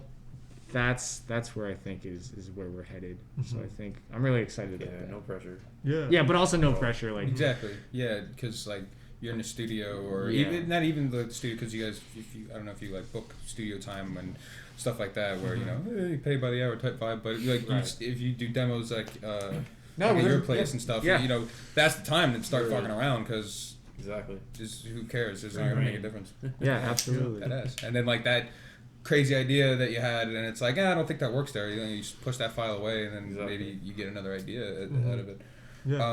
Circling back to the progression of Hags, it's really cool that you bring that up because I certainly think that everything you just said, Dan, is perfectly in line with what Dan and Nick were talking about, like this timeline. Because for me at least, like Last Picture Day, I was like, all right, this is some nasty shit. I dig it. Cool. And then then the Joseph EP is like a little bit, just a little bit brighter, but still kind of on the same plane of existence. But then you have like Gum, for example. I was like, oh shit, all right, I see what they're doing. They're doing some like fucking ballroom emo kind of turnover. And then poppier shit. And then Shapes, I've never seen, is just kind of like the full like nosedive into it and very refined. I felt like Shapes, I've never seen, and the new stuff that we're currently demoing are a good like mashup of the ideas that we've laid out in the past. Like nothing on Shapes is like out of left field, you know what I mean? It's not like we randomly wrote like a metal song or something like that. It was okay, they have melodies and hooks, but you can hear in the guitar parts and the drum and bass parts that like we used to listen to a lot of emo. You know what I mean? Yeah. It's like a culmination of just ideas that we've I guess presented like in the past. You know what I mean? Absolutely. Yeah, I love it's that. A good mishmash. I love that you. We keep that like energy because just one instance that comes to mind that like used to like rack my brain was that like people, there was a time and era when like our like diehard fans were like, you know, where's the mathy riffs at, you know, because they listen to like, for example, if you're specifically for our discography, like, you know, I love everything that we've worked on for sure, but I do admit that like, you know, as any artist, The Last Picture Day was our first body of work ever. We were young and naive, and while I do like a lot of the songs off of it, it's a bit, you know, by the book. There's not something, nothing too special on it. And that was cool because it was the first iteration of us all working together. Like, I don't think any of the songs were like 100% me or 100% you or 100% Stat. But Nick, you did come up with a lot of the riffs because you were primarily the guitar player at the time, and none of us were really feeling compelled to bring up riffs, which is kind of how the chemistry is right now, or since like Joseph to Gum to our debut album. And then you get to Joseph, and I don't know what happened. It just kind of happened organically, but a lot of the riffs on that EP are mine, and specifically like the long mathy kind of ballad Assassination of Archduke Franz Ferdinand. To be honest, I still don't know why or how it made, like, we thought it was a good idea, because I look back on it and I think it's cool for what it's worth, but it sticks out like a sore thumb. Like, if you listen to Joseph flows into Shel Silverstein, and then Basquiat was personally one of my favorites, and I think Nick kind of spearheaded that, basically. I actually really, really love that song. And then you have Franz Ferdinand, and it's completely instrumental until the like gang vocals in the back. It was a cool idea, and like that was our experimentation at the time. Like, gang vocals, we've never really done that to that extent, and that was, I can firmly say that it's because I was listening to a lot of like mathy stuff, and so were all we. That's when we kind of like really, that was our prime. Prime of like listening to like bands like Toe and like bands like in that manner, right? We could go on and on about the list, but but then we get to Gum, and like I like how you say that we kept kind of like songs like A Squid or like Franz Ferdinand are definitely overtly mathy, and by overtly mathy I mean, to someone who doesn't really know what the genre math rock really means, you could be like, oh well, look at the guitar riff, it's like tapping and widdly, right? Okay, that's math rock. That's very an oversimplification. But you get the idea. I hear that all the time. But you get the idea, like, oh, it's tapping, that's gotta be math rock, right? So it was very overtly that, right? And while we don't really have much of that on Shapes or any of like stuff like that, there's still that sense of like more proggy, like progressive kind of ideas and out of color chord progressions. And the cool, like Lemon Drop has a lot of it's not a traditional song structure by any means, because it's just like a new section after new section after new section, and then you have like the instrumental breakdown, which is a little bit more, it's not mathy, but like, yeah, there's some like colorful, more lush notes that you might attribute math rock to. So I love how we still have that, but at the same time, now that I'm a little bit more, I'll admit, like I grew up on like the classic old like Led Zeppelin and all that, but like these guys really like opened me up to like dare I say the Dead and like bands in that nature. Right. Well, I'm not gonna say I'm an avid fan. I couldn't list like a whole album for the songs. I certainly appreciate bands like that and more of the old school Americana type bands like that. And honestly, when you approached me with Sunflower, I was hearing that, and people might not hear it. People might hear the influence, but like I heard that in like the cool chords and like the way you were writing your melodies, and I'm like, this is sick. Like I really attached to like the chord progression, and then I'm like, how can I make this, keep that basis for rock, classic rock, 60s, 70s kind of vibe, but also bring in for like Lemon Drop or Lemon Drop, and also but Sunflower in particular, because it was missing. It was just missing extra guitar work or extra leads or whatever.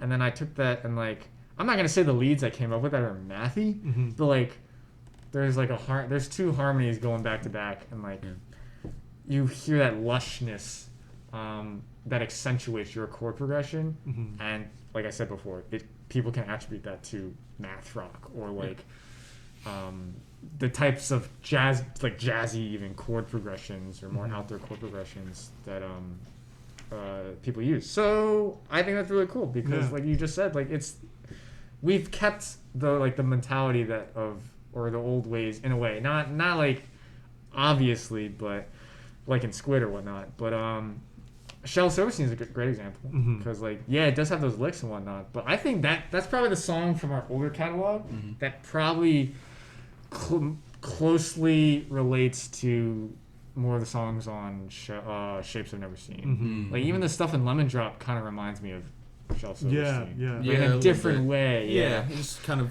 similar vibes. Yeah, just missing the outro of Silverstein always reminds me of like a lot of typical emo songs that just like that like one screamy, yelly, the final like shout out, like and then like all the emo chords and major 7 chords that you could ever want. But I gotta hit home on 7. So Lemon Drop is a good example of that, and I love that about us. Like I like keeping that. I like I would even say the newer stuff like is an expansion on that. Bands like what are Grateful Dead bands like aligned like that? Like Neil Young is like a major influence for sure. I guess lyrically, of course, but like just like songwriting. Like I remember a good friend of mine. I'm not gonna name drop him, and he wasn't in any way talking shit about us, but he was like, like the new stuff's great, but I do miss like the finger tapping stuff sometimes. Like people still do, and it's like I appreciate that, but like we simply just don't relate as much to that style of music. Like we all grew up listening to classic rock and melody and harmony based like pop songs. You know what I mean? Like the Beatles. I mean, like, you know what I'm saying? Yeah. So like we call those people twinkle daddies. So like that's just how we've sort of found our songwriting. It's been going in that direction a little bit. Yeah, absolutely. I feel that, and I totally relate to that those types of fans of the genre who are like, say math rock, he's not in an alternate tuning. What the fuck? Right. Like, isn't purists? Isn't Sunflower Yellow in FAC? No. Standard. Yeah. Is it really? Yeah. Holy shit! Because I was toying around like with a song idea, and I put my shit in FAC. Like the first chord I hit, I was like, oh shit, that's something. It is in F. Yeah. That's probably why. Yeah. It could be I probably just got construed lucky. as F major key, the key of F major, but I think the actual key of it is an A minor. But F major is a complementary tone. Yes. But it's also the first chord, so that's probably what you. Yeah. I think I just got a fucking lucky F on the major, on the yeah. dude. Yeah. Hell yeah, no, definitely feel like there's a ton of that. You said before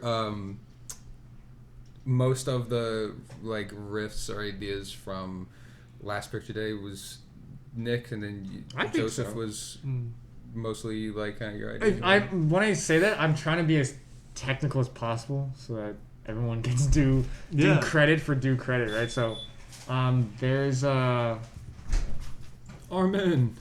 Hello. hey, what's up? Armen's back. Yeah, honestly, I mean, I can't remember specifically, but like, a lot of the riffs on Last Picture Day were mostly Nick. And then Stan and I just came in where we came in, and yeah, for Joseph, I don't have an explanation just how it came up, but I just ended up writing. I think I showed you the Franz Ferdinand song first, and you thought it was sick.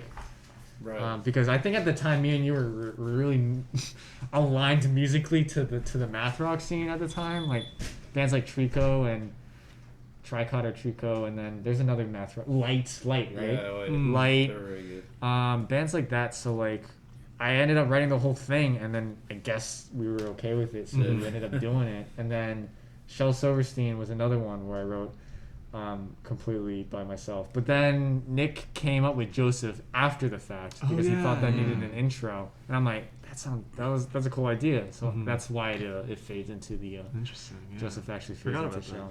Yeah, I can kind of makes. I don't want to say like it makes sense, but like when you were talking about before about what you guys were like listening to and stuff, rather than and then you referred to Shapes I've Never Seen being more like the culmination of everything and stuff. I remember thinking like when I was listening back, like Last Picture Day and Joseph, killer EPs, but like it's kind of would give like a first listener like the vibes like, yeah, this is a dope ass like local band, and like they definitely fuck with emo, and this is like what they're doing. Absolutely. The Shapes I've Never Seen sounds like Have a Good Season. Like there's like a quality of identity in it somewhere, which I feel like is definitely really present. 100%. I think we can all confirm that.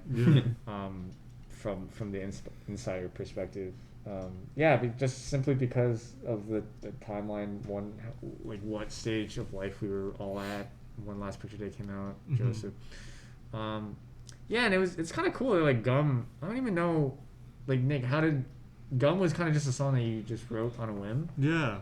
I'm curious to ask you actually if like when you first came up with it, because technically it would be the first song. Like after, I don't even remember what we did after we released Joseph, and then we had our Joseph EP release show, and then we were all off in college, and like, we didn't really know what the next plan was. Like, I guess we're gonna write another EP. Like I don't think we were thinking that. We were kind of just focused on other things. Like music was definitely not like a priority for sure since we were all in school. But you ended up writing Gum, and like I'm curious how that came about after having written like an EP like Joseph, where it was more on the Matty side, because that's I'm really also curious. Yeah, that's really that's actually the point. That's actually the point when Gum was more aligned to what we are now, which is Shapes of Never Seen. Right. Well, you see, the initial plan was to write a song that was so bad it would break up the band. No, all comes out. But then it backfired. Yeah, it's the complete It opposite. completely like Dude, I love this song. rebirthed. Yeah, I fucked up bad, man. No, I think it was just a result of, like we were saying, like my musical interest shifting more towards just catchier, a little more simple kind of song, bands and stuff. Like obviously, like we're all big Oasis fans, and like Oasis, Lemonheads, like those kind of bands from the 90s, like I think I was like super digging like really hard in college, which is when Gum was written. So I think it's just a reflection of that. You know what I mean? Hell yeah. Straying a little further from finger tapping, mathier stuff, and going back to our roots, which is like classic rock kind of bands. Like not that those are classic rock bands, but they're a little more traditional rock bands. You know what I mean? Yeah.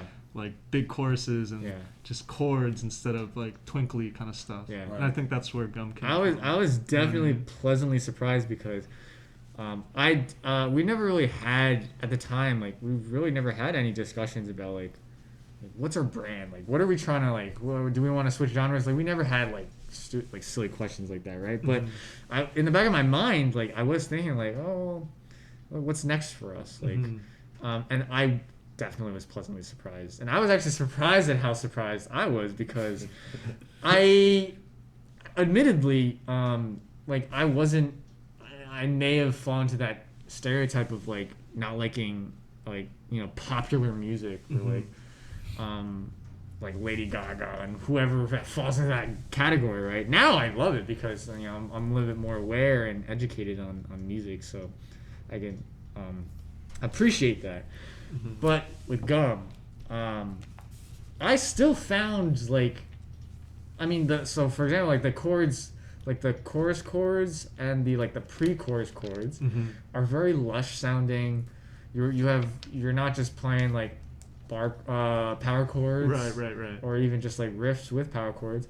You have, and for the music nerds out there, like you're doing like a bar of a major 7th chord with like an added maybe major 9th or whatnot, and these are like in that other minor 9th chord. These are chords that like you typically wouldn't hear in like what we were doing back in the day or other bands like that.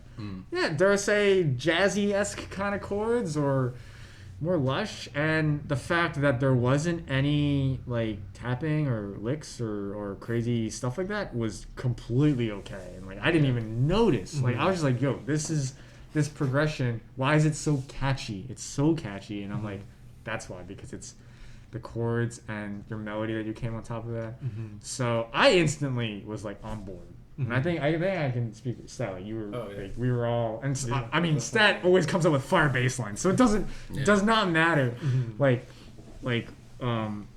what it's gonna be, because we know it's gonna be good. And then it was, and again, we didn't really have conversations like that. It kind of, you wrote it, we were like, oh, this is cool, let's make it a song. And I believe he wrote Gum entirely. I think there was just one thing in the solo section that like I was helping out. Yeah, with. The chords and stuff. Yeah, just like kind of my introduction into producer role of like, how can we make this song more interesting, and actually thinking questions like that, spearheading that conversation, right? So I think that's the first instant of that. And then, we had our connections. We had our producer pals and bands that were referring us to people, and that's how we met. Our producer pal Adam, who eventually would do. We liked him so much and his work on the single Gum. We were like, fuck it, let's prep to do the album. Yeah, nice. You get the workflow going. Yeah, exactly, and he killed it. Like we love it. So that's what Shapes is, and then 100% Shapes is the amalgamation of like all three of us being at the helm of songwriting, lyric, making sure lyrics, like Stats got lyric credits on there. Yeah. Balloons. Yeah, and singing credits too, vocal. Well, we all have vocal credits. And he wrote some of the lyrics on Chew. You wrote one of the bars. Like one of the bars, Yeah, so it's lyric nonetheless. So that stuff like never even crossed our minds. Like when we were a lot younger, so it's really cool. It's funny now that we're talking about it. Like Gum literally references like Big Star. It's like that's like proof that like my like musical taste is like changing a bit. You know what I mean? Or maybe not changing because I've always loved bands like that, but going back to circling back to that. Yeah. Like literally like. An emo band? Like referencing Big Star? What? Like, you know what I mean? It's like it's nuts. Definitely, bro. No, that's great. It's like a capsule in time. Of what we were listening to, and obviously that's like an obvious symbolism there, referencing. Right. I'm not even gonna lie, like that. When you were writing the lyrics and mentioned Big Star, at the time. I did not know Big Star. I will admit, I didn't even hear Big Star, and now I'm a lot more educated, and yeah, I totally align with that kind of Mm-hmm. mentality. And you know what? I will say, shout out to because this kind of falls in line with that. But shout out to Ben from Man Dancing. I think he was the one that like messaged us, or maybe I've had a conversation with him about how I think it's cool that like the people that listen to us, like listen to maybe music that would not seem fitting for somebody that would be listening to us. And I think that's indicative of what we're saying about an indie emo band, like that references Big Star or like likes Grateful Dead or yada yada yada, right? So like a lot of our fans, yeah, they listen to the typical like or pop punk or indie alternative or pop rock or power pop, but then there's bands that listen to us that also like more of the out there bands, and appreciate like, or maybe even hear themselves that like they could hear the influence that of bands like is the band name America? Oh yeah, America, Big Star, bands like that in that round. Neil Young, obviously, stuff like that. Yeah. So I think that's really cool. That was cool. That was really cool when he said that. Yeah. Shout out to Ben. Yeah. Cool. Definitely. I feel like it's even obvious in listening to like the music. There's a sense of like harmony amongst bandmates. There's never nothing's ever overshadowing anything else. And I also, me personally, what I got is that it seems like you guys appreciate or value silence in certain areas. Maybe not like total silence, but breathing room. Seems like you guys take your time with shit. Cool. Most bands like to fill up shit with lyrics, but there are times where like you say a line, you let that gap fill out and then go in, or like the bass and guitar come down and like Dan's like killing it on the kit to go into something or whatever it is. But it seems like everything has a nice yin yang kind of flowy vibe. Cool. Kind of carry yourself down. I appreciate that note, man, because there was a time when I like I always second, and I have no authority on this since I'm not a lyricist per se, but like I sometimes I feel like some of our past music felt empty because didn't have enough lyrics or whatnot. But I look back on it now and I'm like, well, it wasn't a super important point to make at the time. And I agree with you that like, yeah, especially specifically referencing like all the songs on Shapes. Nick had the lyrics and he said what he needed to say, and I don't want to have to add words or lyrics just for the sake of filling up time and whatnot, because I just really like these the stanza of lyrics, and like literally lyric wise and thematically, like storyline wouldn't work to add just a random bar.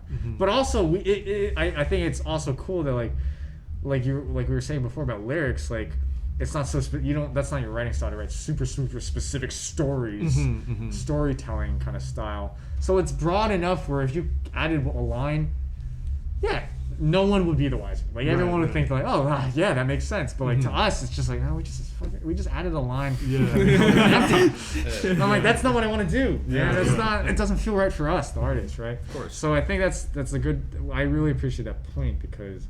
Yeah, I totally on the other side of the line now. Like, I think we space out lyrics how appropriately, but that doesn't mean we always take that approach. Like for Lemon Drop, there's a lot of lyrics in there actually, and I thought that was really cool because I liked the flow of it. It was fitting for the context of the song, and also just like the words you use, like sugar and the phrases you came up with. So like that's an example of where it's fitting to do something like that. And then like you don't know. Where it's a little bit, and that's very fitting for the mood and the tone of the song. There's really good rhyme schemes that you have, but then, there's a lot of space where it's just build up drums and bass, so it feels like it hits harder, Yeah, absolutely. I really appreciate what you said about everyone getting their moment. Oh, that's a cool way to put it. The I think. first song I heard by you guys was "Oh Carl," and Stat Space like Yo. sold me on Hags. Yeah. So, like because I was like that thank shit you. was fat and like hit and Stats bass lines carry songs sometimes, like Yeah. or carry parts of songs at least for sure. On my back. Yeah, it carries the whole team on his The back, whole- dude. on his We would shoulders. be Dude, there's gotta be a science between like musicians and like how their response to hearing songs without bass and with the bass. Like, there's gotta be. It's so scientific. I feel like with just like I'm sure there's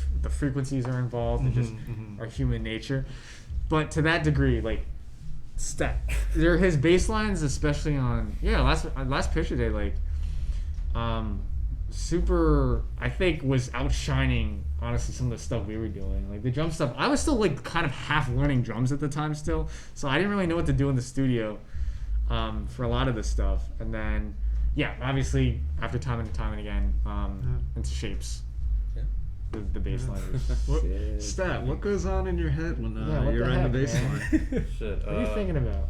I don't know. I usually play the bass like I'm playing guitar, because there's only one. Nick's just playing guitar, so I'm just like, let me think of like a lead line. For Yeah. the Yeah, bass. yeah. That's also You have a that- lead playing that's style. that's I like that's a that. great point also. So you think you kind of have like a more harmony driven thought process to bass, maybe, or like Yeah, kind of, and something to like companion on is like his Yeah. parts and definitely the drum parts. Yeah, yeah. Like, but yeah, I definitely need to think of like harmony. the guitar Awesome. mentality is strong for sure, because Yeah. typically in a more traditional, like, I mean nothing's really like traditional, but like how I would see a textbook version of bass making is acquire the root notes, maybe splurge out here and there when appropriate, Yeah. but then rein it in and just stick to the root notes when appropriate. And obviously there's more radio friendly, pop friendly approach, but like while we do take that approach sometimes when we At feel like it's first. really at first. Yeah.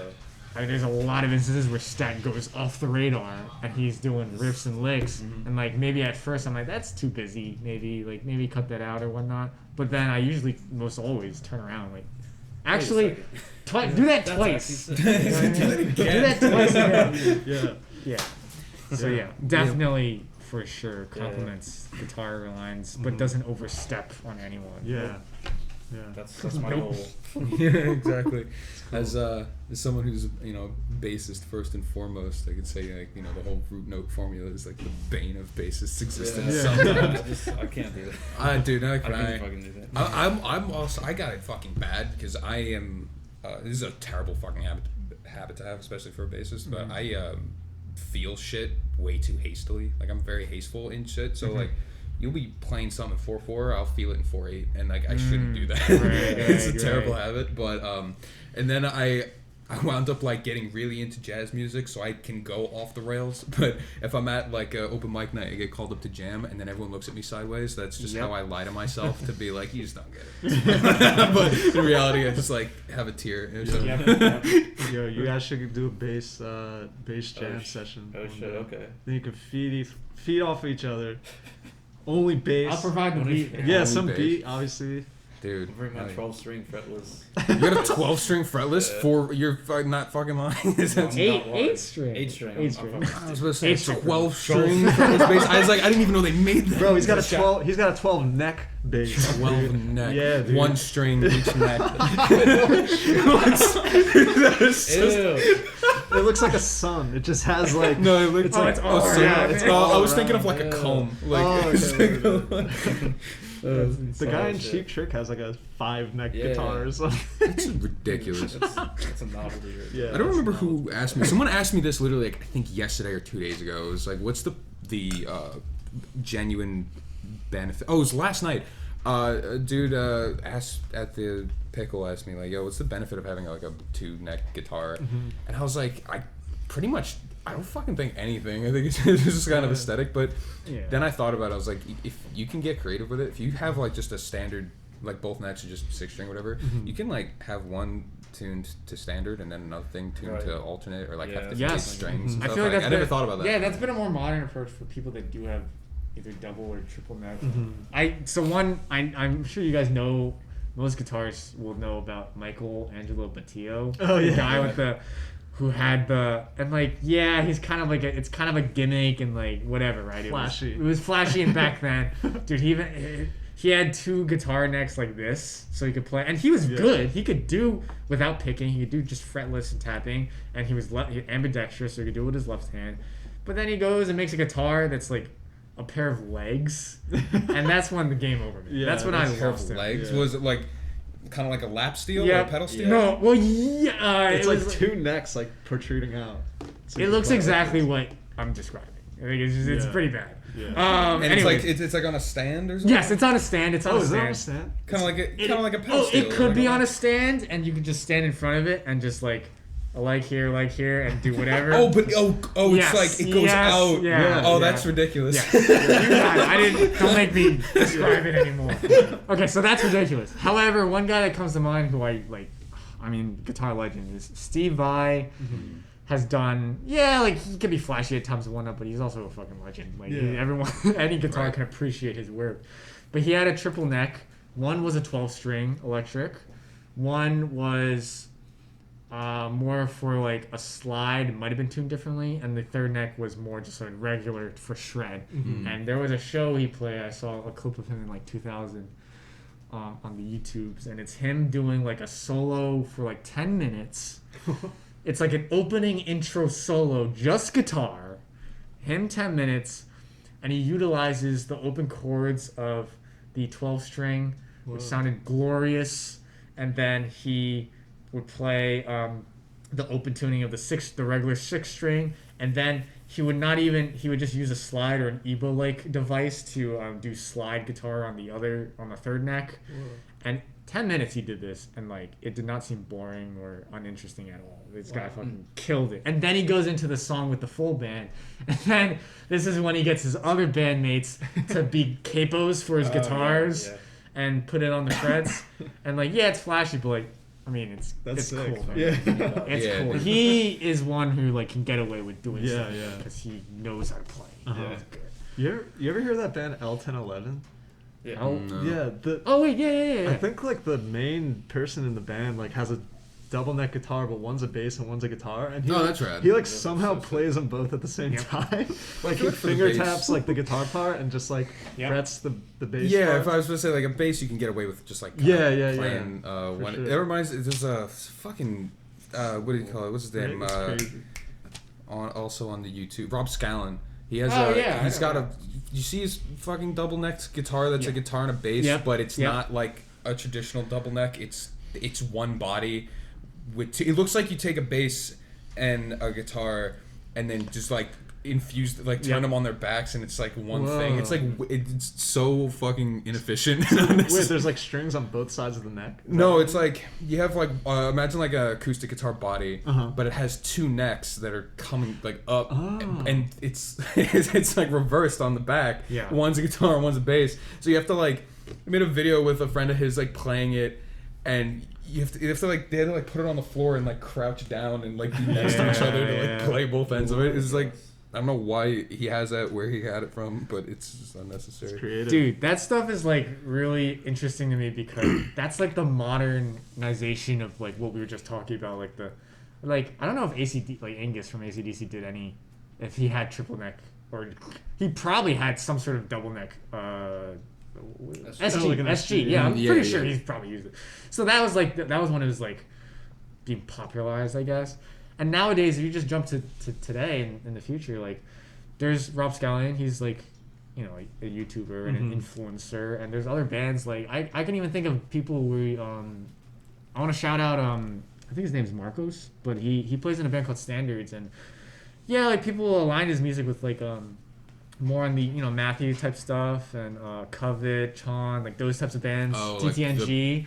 Stuff. Oh, yo, fucking love TTG. Dude, exactly. And like, TTG is a great example because the guy, 6-string, but like his crazy technique.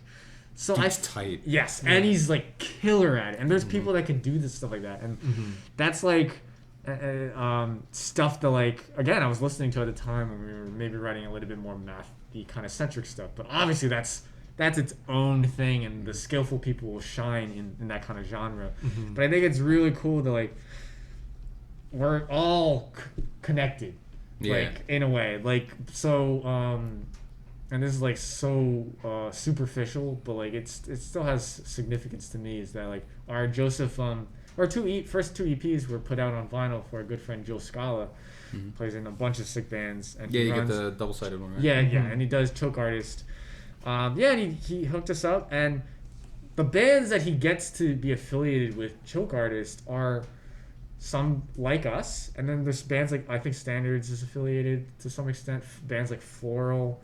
And they're bands that have toured with Covet, and they're bands like that. They're bands that are sick musicians and so skillful at what they do. Invalids is a great example. He plays with Invalids, like so out of like my imagination of like how do you play all that stuff one time, right? But anyways, to my point, like it's just cool that like it's one of the same scene, right? Yeah. Like it's the community of just like musicianship, and that's why I keep saying that I appreciate that like we still kind of hold on to the more not even jazzy, but the more like intermediate, more advanced type stuff in our playing. But obviously we don't need to like tap out a whole riff or line to show it as right, overtly. Exactly. It shows in our constructive like chord progressions or our more outlandish kind of chords we use or our rhythms. And I think it's fair to say that like I listen to a lot of metal, and like I do feel some sort of, I feel like people ask questions about or not even judgment, but like I hit hard on the drums and sometimes maybe too hard, but like as far as drums go, sometimes I feel like I don't serve the song, and that's a common problem with drummers in general, but especially drummers who like to play like prog metal or metalcore or deathcore or whatever. You got to play to the genre, right? Yeah. But I do let a little of that slide. For example, like before the Gold Rush, like there's a whole it was probably our one experimentation of the record, of the whole outro jam, and there is basically a drum solo in there, and like it was a bit different for us, but that's the kind of stuff I like to kind of like connect, and that kind of aligns with slight maybe more post-rock vibes, slight mathy kind of vibes that like fall into our category, and I think it makes sense. It's no surprise that like we're kind of affiliated or we're in that kind of scene and whatnot. So it's really cool. Yeah. Shout out to Choke Artists, all the collectives out there, man. They're all doing good work. So, it's two different skills to be able to play the instrument you play, but then also like be a songwriter. Like not being able, it's one thing to like the dudes like what's his name from TMP or Tiny Moving Parts, or freaking dudes from Don Caballero who have laser targeted guidance systems in their fingers and shit. Like, but also being able to, like you said, serve the song. Yeah. Yeah. I wanted to get onto another topic, but first I had like a quick side question I wrote down at like last minute. While I was like getting those like lyric notes, I grabbed the Shapes I Never Seen vinyl off the shelf so I can get the lyric sheet, and I noticed that Softness of Lead is not on there. No. Yeah. Is there a reason for that? Unfortunately. Yeah. What's that about? It just didn't fit. Short answer. Yeah. Wait, you guys like took it off the album? We chose not to have it on there because I just don't think it fits side B, right? Is that No, we didn't choose to. We mean it didn't fit you? Like it literally didn't fit Tyler. On the actual vinyl space. The company, and I don't know the specifics on vinyl making and vinyl production, but the people we were working with and our mediator and all-time homie Dana, who helped us secure this relationship, was the company name is escaping me. Furnace, yeah, they're great. Super proud of the work that we got, the product. But I don't know what it is about vinyl production, but like there is a time maximum, obviously, before it's but there's like a small window before it gets like, we could potentially squeeze it in, but like it could affect the audio quality of the press or whatnot. There's the maximum, like definitely cannot fit this. But then there's a little window, a gray area, and then there's the time to like, okay, this will be definitely okay with no problems. So when we had the whole album, I think it's like 50 something minutes. I think it's like 58 minutes. For the Shapes I've Never Seen? All 12 40 tracks. I think is. I think it's like 47. Yeah, I might be adding 10 Like minutes 40, to it. yeah. It's like almost 50 minutes. Yeah, you were thinking Japanese bonus track was on. Exactly. Yeah. Damn. Yeah, you're right. I'm joking. But yeah, so Guys should have done an acoustic version. it's twice as long. But yeah, so it fell in that gray area, and like, it would have cost. It also would have costed more to like amend the issues. Right, Again, right. I don't know the specifics about how vinyl production happens and how it works, but we liked the offer.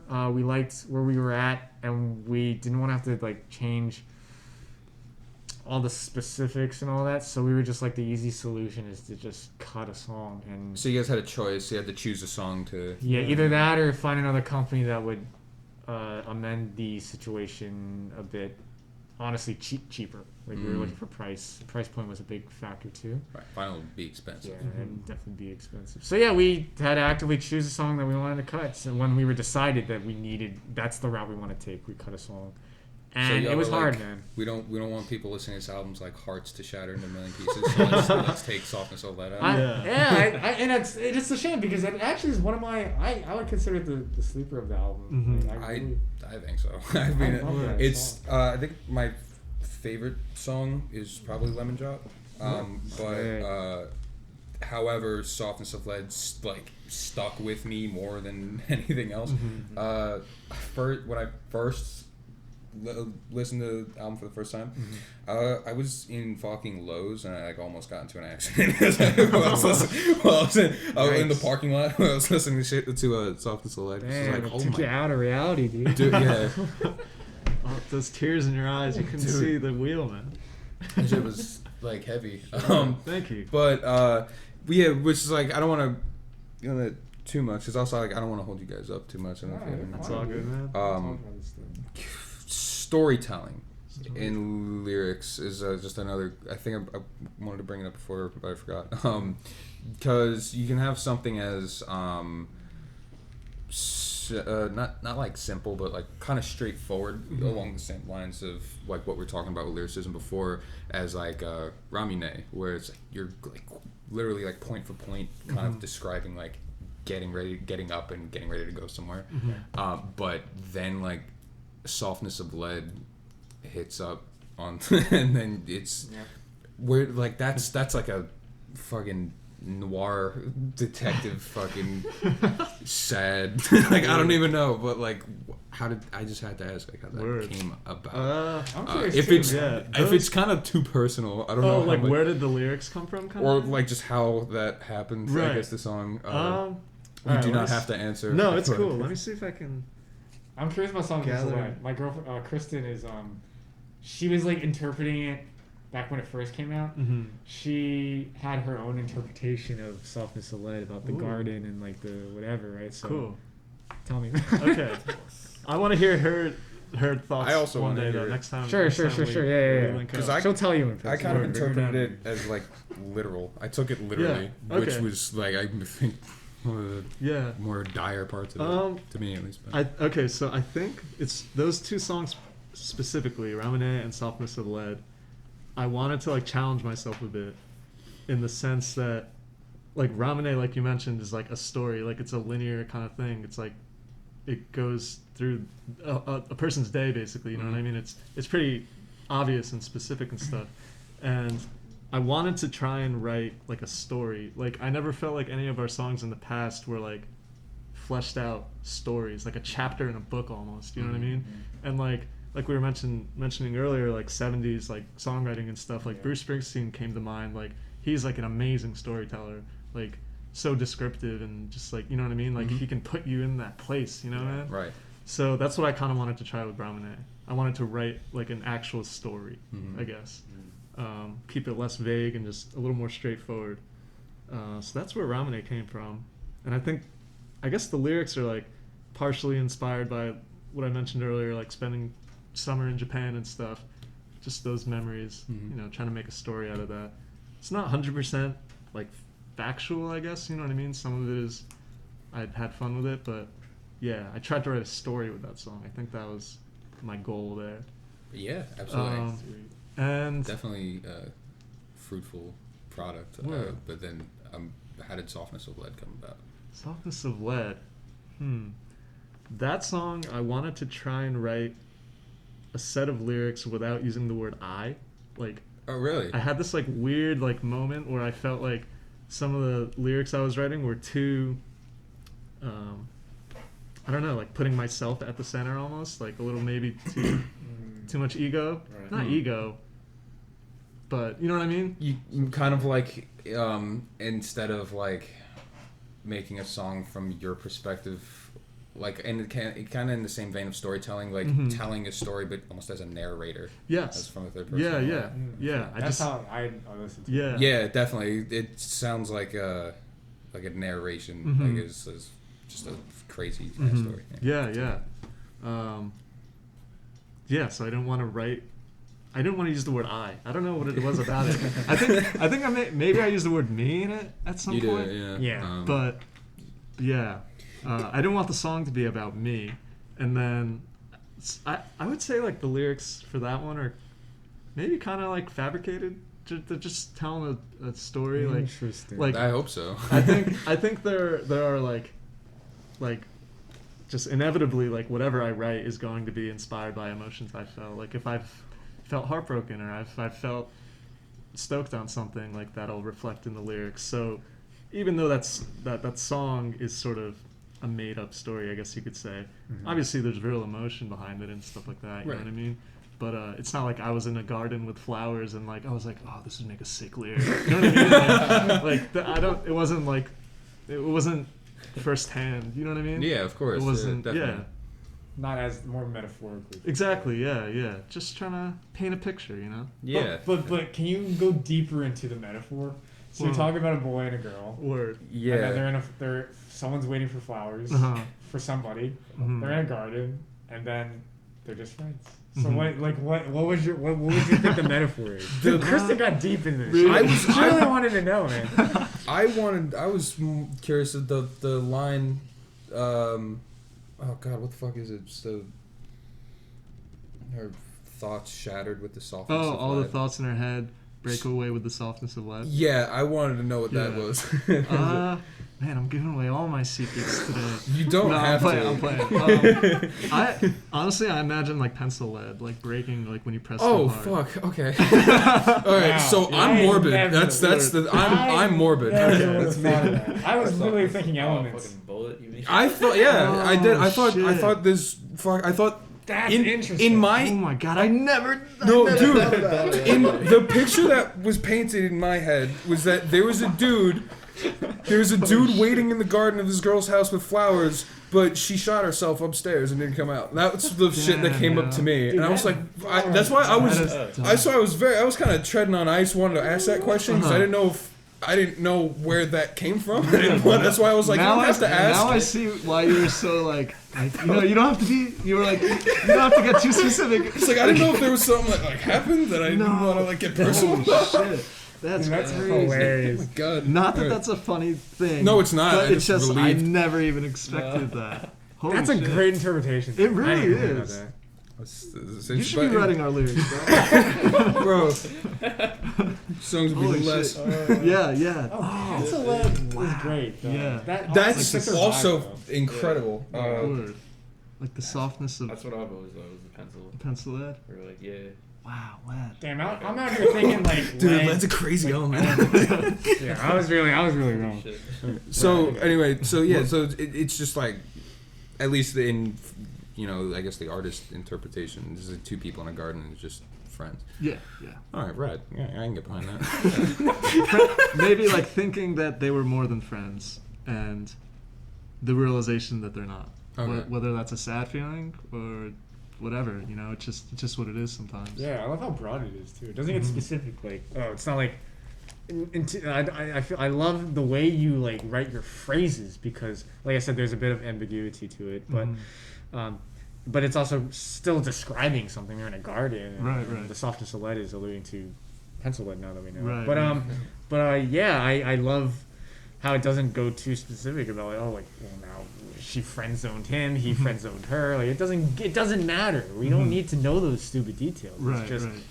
It's just the feeling of like the realization of, oh, like, well, take it as you will. You could be happy about it, or Mhm. Yeah. you think it's sad. It's up to you. I think that's why what you said before is important. That regardless of what it is, like the emotions behind it are real. So like the fact that like what your original idea of writing that song was does not affect the way that like I feel or think about that song. Right, so because right. the initial impact of when I 1st heard it still is like burned into my head. Right. So. I'm glad. Good. I'm glad I had that effect on somebody. Damn. Yeah. The okay, so another topic that I wanted to talk about, Mhm. if y'all are up to it. I noticed not too long ago, you guys did was it a drive-in show somewhere? Yes. Right Yeah. on Instagram, We right? did. Where was that? Tom's River. Is it Tom's River? Venue. So the venue is the Clubhouse, run by Jimmy Mira. Oh, the clubhouse. Yeah, they I've do. been there. They do. I didn't know they did outdoor shit. Yeah, they. I don't know the origin of them. They kind of popped up on my radar kind of randomly, but yeah, they're based out of Tom's River. They've been running shows for the past few years at their many different changed locations, whether it be like I think that at one point they were at a theater house or a playhouse or a different venue. The drive-through was what they were able to achieve given the current climate at the time last summer, and they succeeded. They were able to do a complete drive-in show outside. So yeah, it was really fun. And on top of that, but just not segueing into just performing and playing live shows and stuff, you guys have your fair experience with touring, which not a lot of like indie musicians or local bands really get a chance to do. You guys did touring in the Northeast, but even like went out to the Midwest a little bit. Yeah. But opened for some big names like Jeff Rosenstock and Slaughter Beach Dog, right? We have. Yeah. So, what? Because a lot of, again, with like young local musicians and whatnot who don't really understand what, or like the real side of what touring is. What was touring life like for Have a Good Season, and how did you get that opportunity, especially to like open up for two amazing like artists like that? How would you describe it? How would I describe it? Or like what was just like how did it go? How'd you guys get from one place to another? What was just the whole experience? You should explain that. What was touring life like? That's it. I think overall we had overall consensus. We love touring. Yeah. Yeah. Blast. It's a blast. It's such a That's blast. feeling. Not even the shows, obviously, but the touring antics and any touring act will tell you that Yeah. it's the best part. Mm. The worst part is setting up for the show, the whatever, Yeah, right? for real. But the best part is like, yeah, the playing the show, and if it's especially a good show, yeah, of course the actual Meeting show. new people and stuff. Yeah, the fans and whatnot. But obviously, the show is what? The actual show is like 1 to 2 hours of a 24-hour day on the many days of tour that you're going on. So the rest of the time is you're just having fun. Yeah. Exploring new Yeah, city, but Yeah. Seeing new places. so I was saying, yeah, like how we travel. So like specifically talking to DIY demographic and local bands. Yeah, some people are lucky and to maybe own a van. Their family owns a van, or they have obtained a van to tour in, and that's always great and the go-to. We don't have that. We're obviously still lucky. We've been using my vehicle. My dad and I share a car, and it's a sedan vehicle, just a Hyundai Sonata, and it is trucked us across the country pretty well, honestly.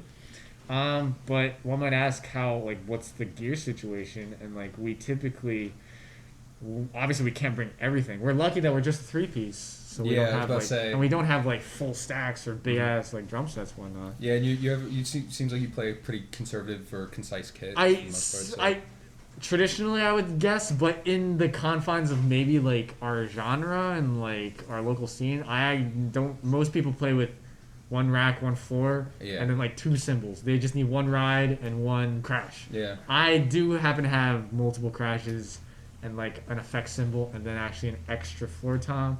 So it's not crazy setup, but it's a little bit more than usual for the usual stuff. We rely on backline a lot. We are always grateful for the other acts that we play with that are cool with us lending their gear to us, and we only really need the typical backline stuff. And obviously, our pals that help us book, Max and Dana have done our fair share of booking for those tours under their collective, Mayflower Collective. No, Beehive. Oh, I'm getting the collective mixed up. Shout out to OG Mayflower for all the help in our early days. But Beehive Collective, Max and Dana, yeah. So yeah, they help us with all that. So it's a pretty smooth process, I'd say. We never had any issues. I'd say. Yeah. Nothing stands to mind. I don't think so. Just some like shows canceling here and there. Yeah, typical DIY. Like if you're a DIY local band and you haven't toured yet, like definitely look out for. Don't expect much. Like kind of set the bar kind of low, especially if you haven't toured at all. Yeah. Not even like weekenders. Yeah, if you're gonna do a weekender, like just like don't expect. Go with the flow kind of. Go with That's I think that really defines us how we tour. We definitely go with the flow. Right. Sure. As a DIY band, you had to like schedule your own shows or like set up or if you have someone like helping out or whatever. But there's no buses, there's no bullshit. Like that. But no time.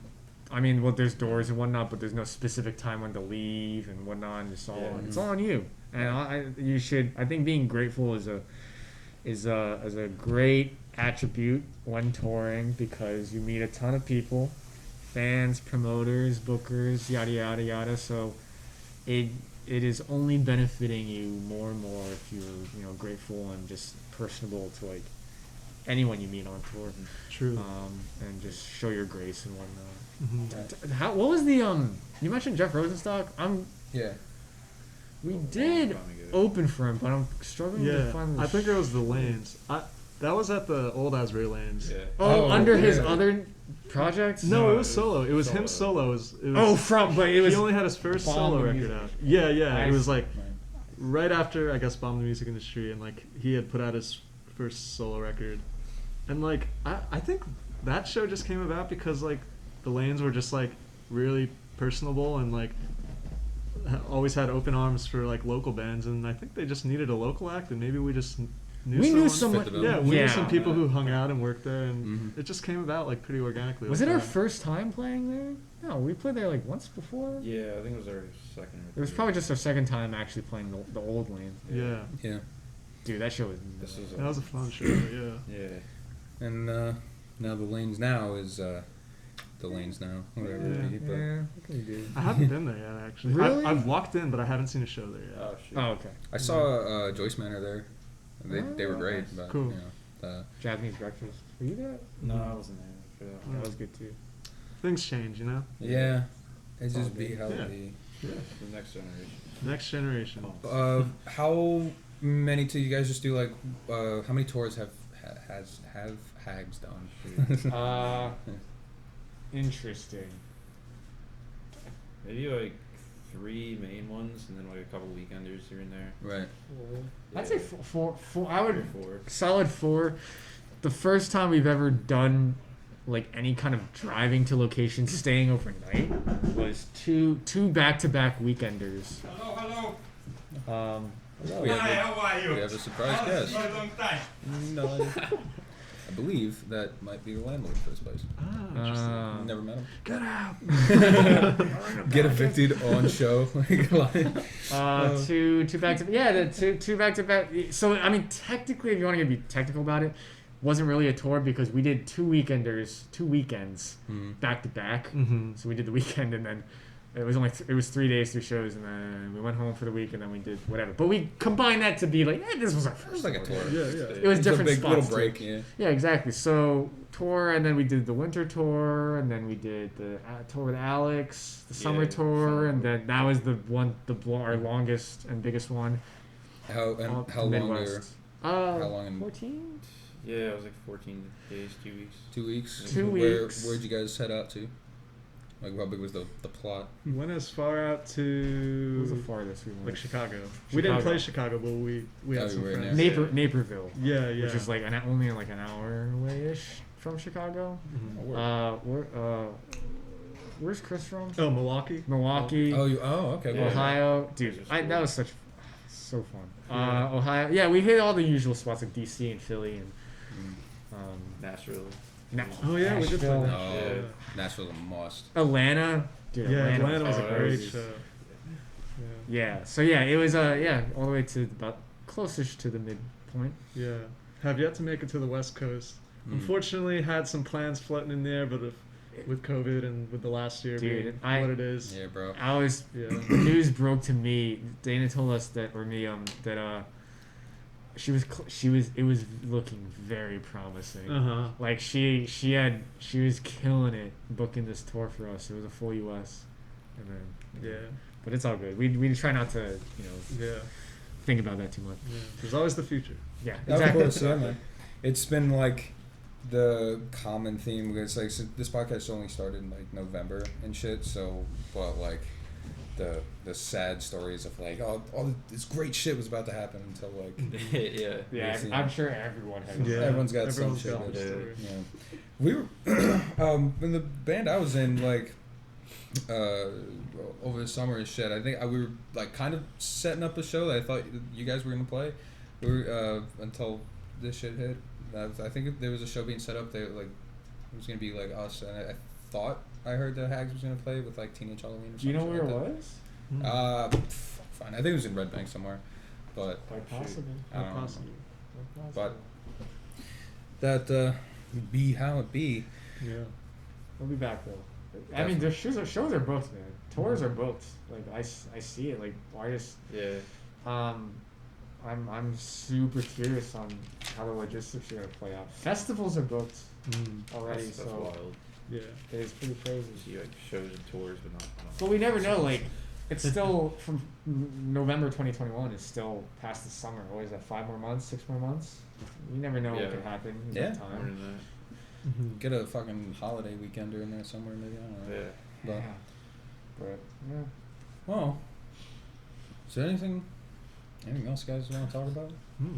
Just in general, or nothing? I asked this question to everybody. Most people who come on the podcast, y'all fuck with anime? Anime? Just for shits and gigs? Yeah. A little bit here. Yeah. I always fucked more with manga, to be honest. Like, Same. I always appreciated like the art a little more in manga. Like, it just seemed like more detailed, honestly, and like even though there's no color and stuff, you can kind of read it at your own pace.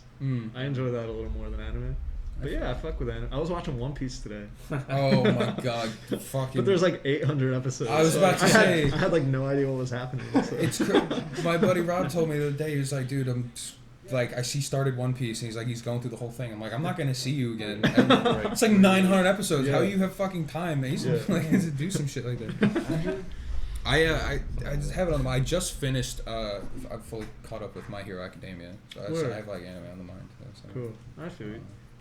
But whatever. This is a music podcast. Yeah. Talk about shit. Yeah, I don't know. I think we covered Yeah. everything. Those No, and this was a great questions for sure. definitely. Yeah, thanks. But I think that's a great place to wrap it up.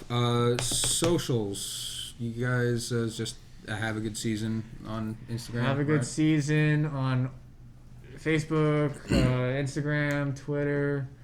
Those are our main ones. Yeah. We have a YouTube channel, but the ones, our Twitter handle and our Insta handle have a 0 in the season. Yeah. So it's have a good season 0 Oh, instead of right. an O. Gotcha. Yeah. Season 0 and When the YouTube version gets put up of the episode, all the links will be in the description. Cool. sweet. And everyone listening, absolutely do it. It's your homework tonight.